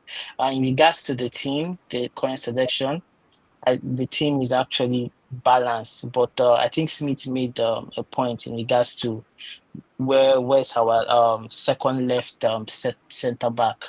If Basi gets injured, if you watch the game against Man U, there's a point Basi was struggling. I was like, hey, if this guy gets injured right now, Super Eagles chances of beating South Africa is gone. So I feel Arokodare is not yet up to par. He needs to change. He needs to play more games in Belgium. And if you forget about transfer right now, if there's doubt about your talents, just stay back in Belgium and do another season. Then you can move. That's what I feel like. If you feel there's doubt, fight for your shirt in your team. Same thing with Ademola Lookman. If you feel there's doubt in regards to your talents, stay back, fight for your shirt, and then prove to them. This is Nations Cup, there's the World Cup. We've used those platforms to prove to everybody that you were not a fluke in the Europa League, you were not a fluke last season. Because I know black players have to do times three, especially African players have to do times three of what their counterparts do. But they just have to, it's the game. It's the game. We just have to play it. We should not hate. What's the adage? You should not hate the Yeah, player. don't hate the Or is player, he? hate the game. Yeah, hate the player, hate the game. Yeah, hate the game. So we should. They should just take a chill pill, get back to the work again, grind, and get the results. They should just. I believe that with all this struggle, they can come in solidarity and prove to the world that Nigeria is not done for and get to the World Cup. I still have doubts. I'm 1% sure that they will go to the World Cup and 99% sure that they wouldn't go to the World Cup. So hopefully Chell proves us wrong. And most times in this season, remember the last Nations Cup, nobody thought they would get to the final. And they did. So they should do the same thing again. Right now, none of us believe they'll get to the World Cup, so they should do the Smilayi same thing. believes though. Yes. And Yeah. shout out. Smilayi believes that they will qualify for the World Cup. Yeah, no, I even told you that they'll be the final of the AFCON. Remember? No, and yeah, Smilayi said that about the AFCON as well. So Yeah. Smilayi is, Ah, he believes, he always yeah, believes. okay. Yeah. Yeah. But I believe with this set of midfielders, our midfield now is choke. Our midfield is choke. So that 4-4-2 is going to work properly. That diamond formation is going to work properly. You have box to box midfielders, you have fours that can sit down. If you notice lately, Oyedika has been playing like the only four. Sits down like the six behind the attacking midfielders, especially in the Champions League. If you watch the game properly, we see that he's getting better. Hopefully, he gets a better move. And that's it. Shout out to the Twitter journalists that keeps on bashing Eric Chelle, saying that he will not fly. That see, Nigeria, we are our own, and I What don't know is why we like killing. I what don't know is why we Nigerian football without don't like we. agendas? It's part of it. But yeah, thank you very much, Uche, man. I appreciate you. Thank you for tuning Yeah, us no always. problem, Thank you man. for joining us. Bye. Okay. So let me just say something about Ade that came. Say that maybe Ogumade and Chuku, Eric Chelle should listen to them. I will say it there, here now. Eric Chelle should not listen to them. If he listens to them, that is going to be the end of him. He should not listen to them, because if I don't want to say what I know, but he should not listen to them. Okay. It's something that Uche said that I think is interesting. He said for people like Lukman, people like Arukodare, that they should forget about transfer and they should stay. It's an interesting perspective to have on things, because they also say make hay when the sun is shining, strike when the iron is hot. And for them, they feel like the iron is hot right now. So this is their moment to strike. But if the strike never happened up until now, then maybe the iron is not as hot as you think it is. So maybe what Uche is saying makes sense. Put your head down, lock in, focus on another season, and maybe opportunity might come. Because Arokodare now they've been shopping him around to everybody. You can't be like say you can't beg, say I beg, sign my player, sign my player. It still hasn't come. Maybe it's actually a good option to just stay and score another 30 goals, and then maybe you can move next year. But I want to ask you a anything question. can happen. With people who choose season, Ebony award everything, and I looked at it last season. Which one was better? Onachu's one was much, much better. And People that's are CID. where you go. Yeah. Even at first, they are the first time good. Okay. Ms. Adedotu, welcome, sir. Thank you very much. Thank you for having me. Before I start, Don't you, mention AC Milan. you tried to ignore my comments, the two of you. Please, be respectful. When you mention that club, be respectful. You don't call AC Milan an average club. Nobody does that in the world football. Nobody calls AC Milan an average club football. The second most successful club in Europe. Please, you have to respect that team. I know what we're going to now. If you call the situation we are in now, that's why some persons will not be taking nothing from him. I'm not going to say from him. I don't put to say to Milan. That's an insult. What has he done? They say I get them before no bigger party. AC Milan. What has he done? Is Nottingham Forest a big club? Because they won it twice. When they win it, don't agree when they win it. We are talking about Millennium football. Let's forget AC Milan. Let's talk. Okay. Thank you, Olu 3484. You're not just doing well. See, my advice for Boniface is this, AyoT, what you talking about, is that he should learn how not to respond to all comments. There's a Baba private that says, but when we call it on call, it is not all insults that you fight. There's some insult they will give you. Just ignore. He should just stop responding to all comments, and work on himself, focus on himself. With this now, clubs might be scared to come for him because of this information that right leg is that right leg, 3 times ACL. I want the young man to fight for his team, for his shirt, give his best in 100%, get back to his form, and try as much as possible to score goals. But then some clubs will come for him. Before now, nobody knew the extent of his situation. Not until now, like I said, they will do that, they will do it for you. Remember what they did Kanu? Remember they did that Kanu's ad? They will give you. If you just try as much as possible to work on himself and try as much as possible to get share time, get playing time in Leverkusen and score goals. Maybe by then, because my call point that okay, even with this medical report, he can still give all. That's out of that. Then on Kelechi Nwakali, Nwakali should man up. He should try and grow. He's a young man that has potential, but with all this around him, I don't think club will want to come for him. He should work on himself. You cannot be having problem like a third division. No. That's bad. You cannot. Now let me move to all your journalists. See, most of these journalists are talking, even with Aaron. They are all saying this because they are preparing themselves to become the Super Eagles media officer. You see the way Aaron is supporting NFF, going against the player. You know why?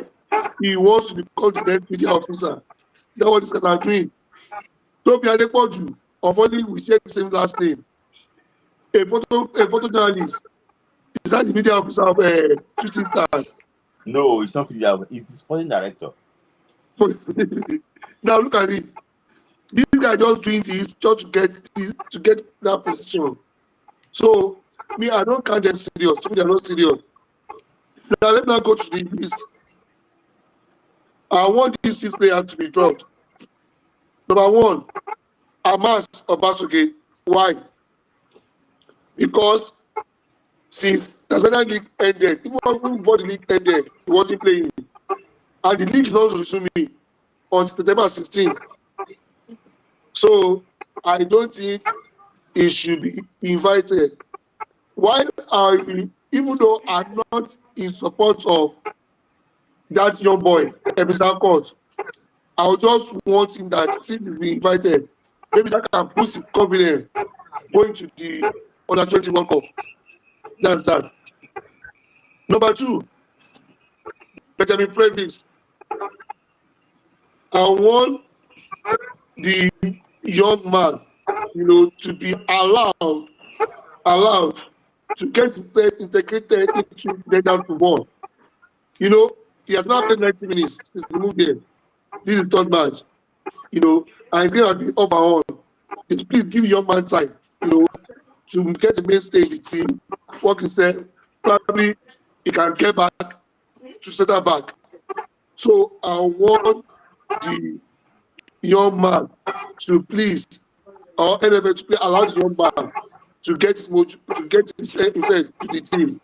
That's that. And after you do, AyoT, I said it then when I moved to the US. I said American players are going out to America to continue to play. Then our own prospect is now going to US to play. And I said, I wish him well, but he should not be invited to Super Eagles again.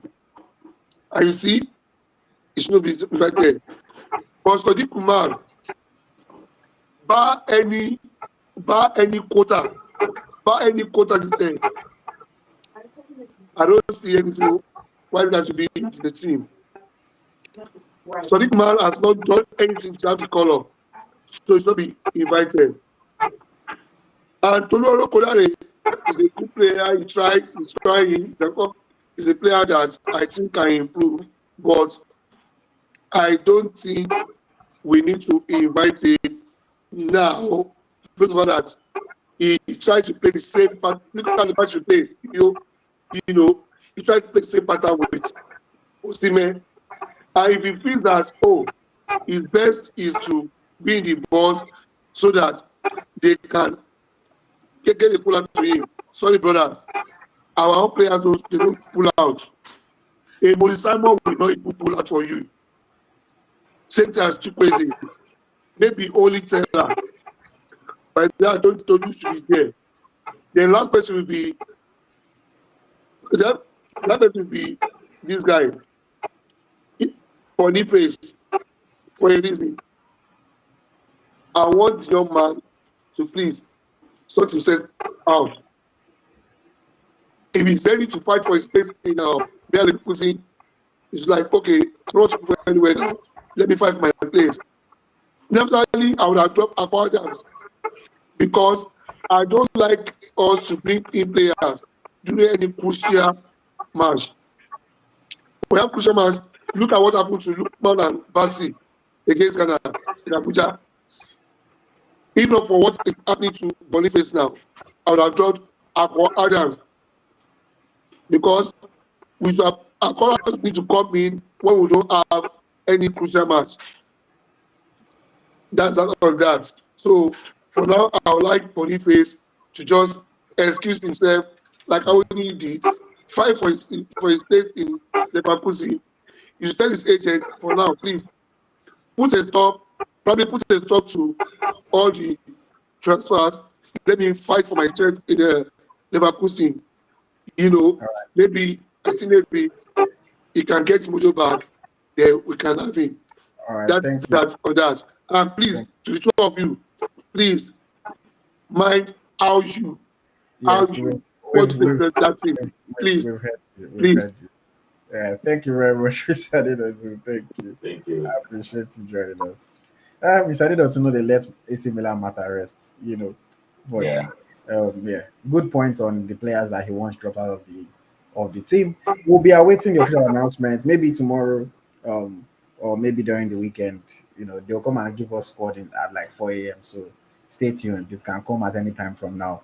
But then, of course, we'll discuss that and then we'll preview the matches as well. The first game is on September the 6th. The second game is on September the 9th. So we are going to have the next episode of the podcast on September 1st. So we'll talk about the Rwanda game, and then the second episode of the podcast will be on the 8th of September.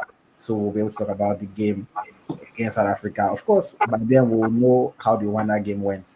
So that's going to be an interesting one as well. So stay tuned. If you're not already subscribed to Eagles Tracker, make sure you subscribe now. If you haven't liked this, please make sure you hit the like button.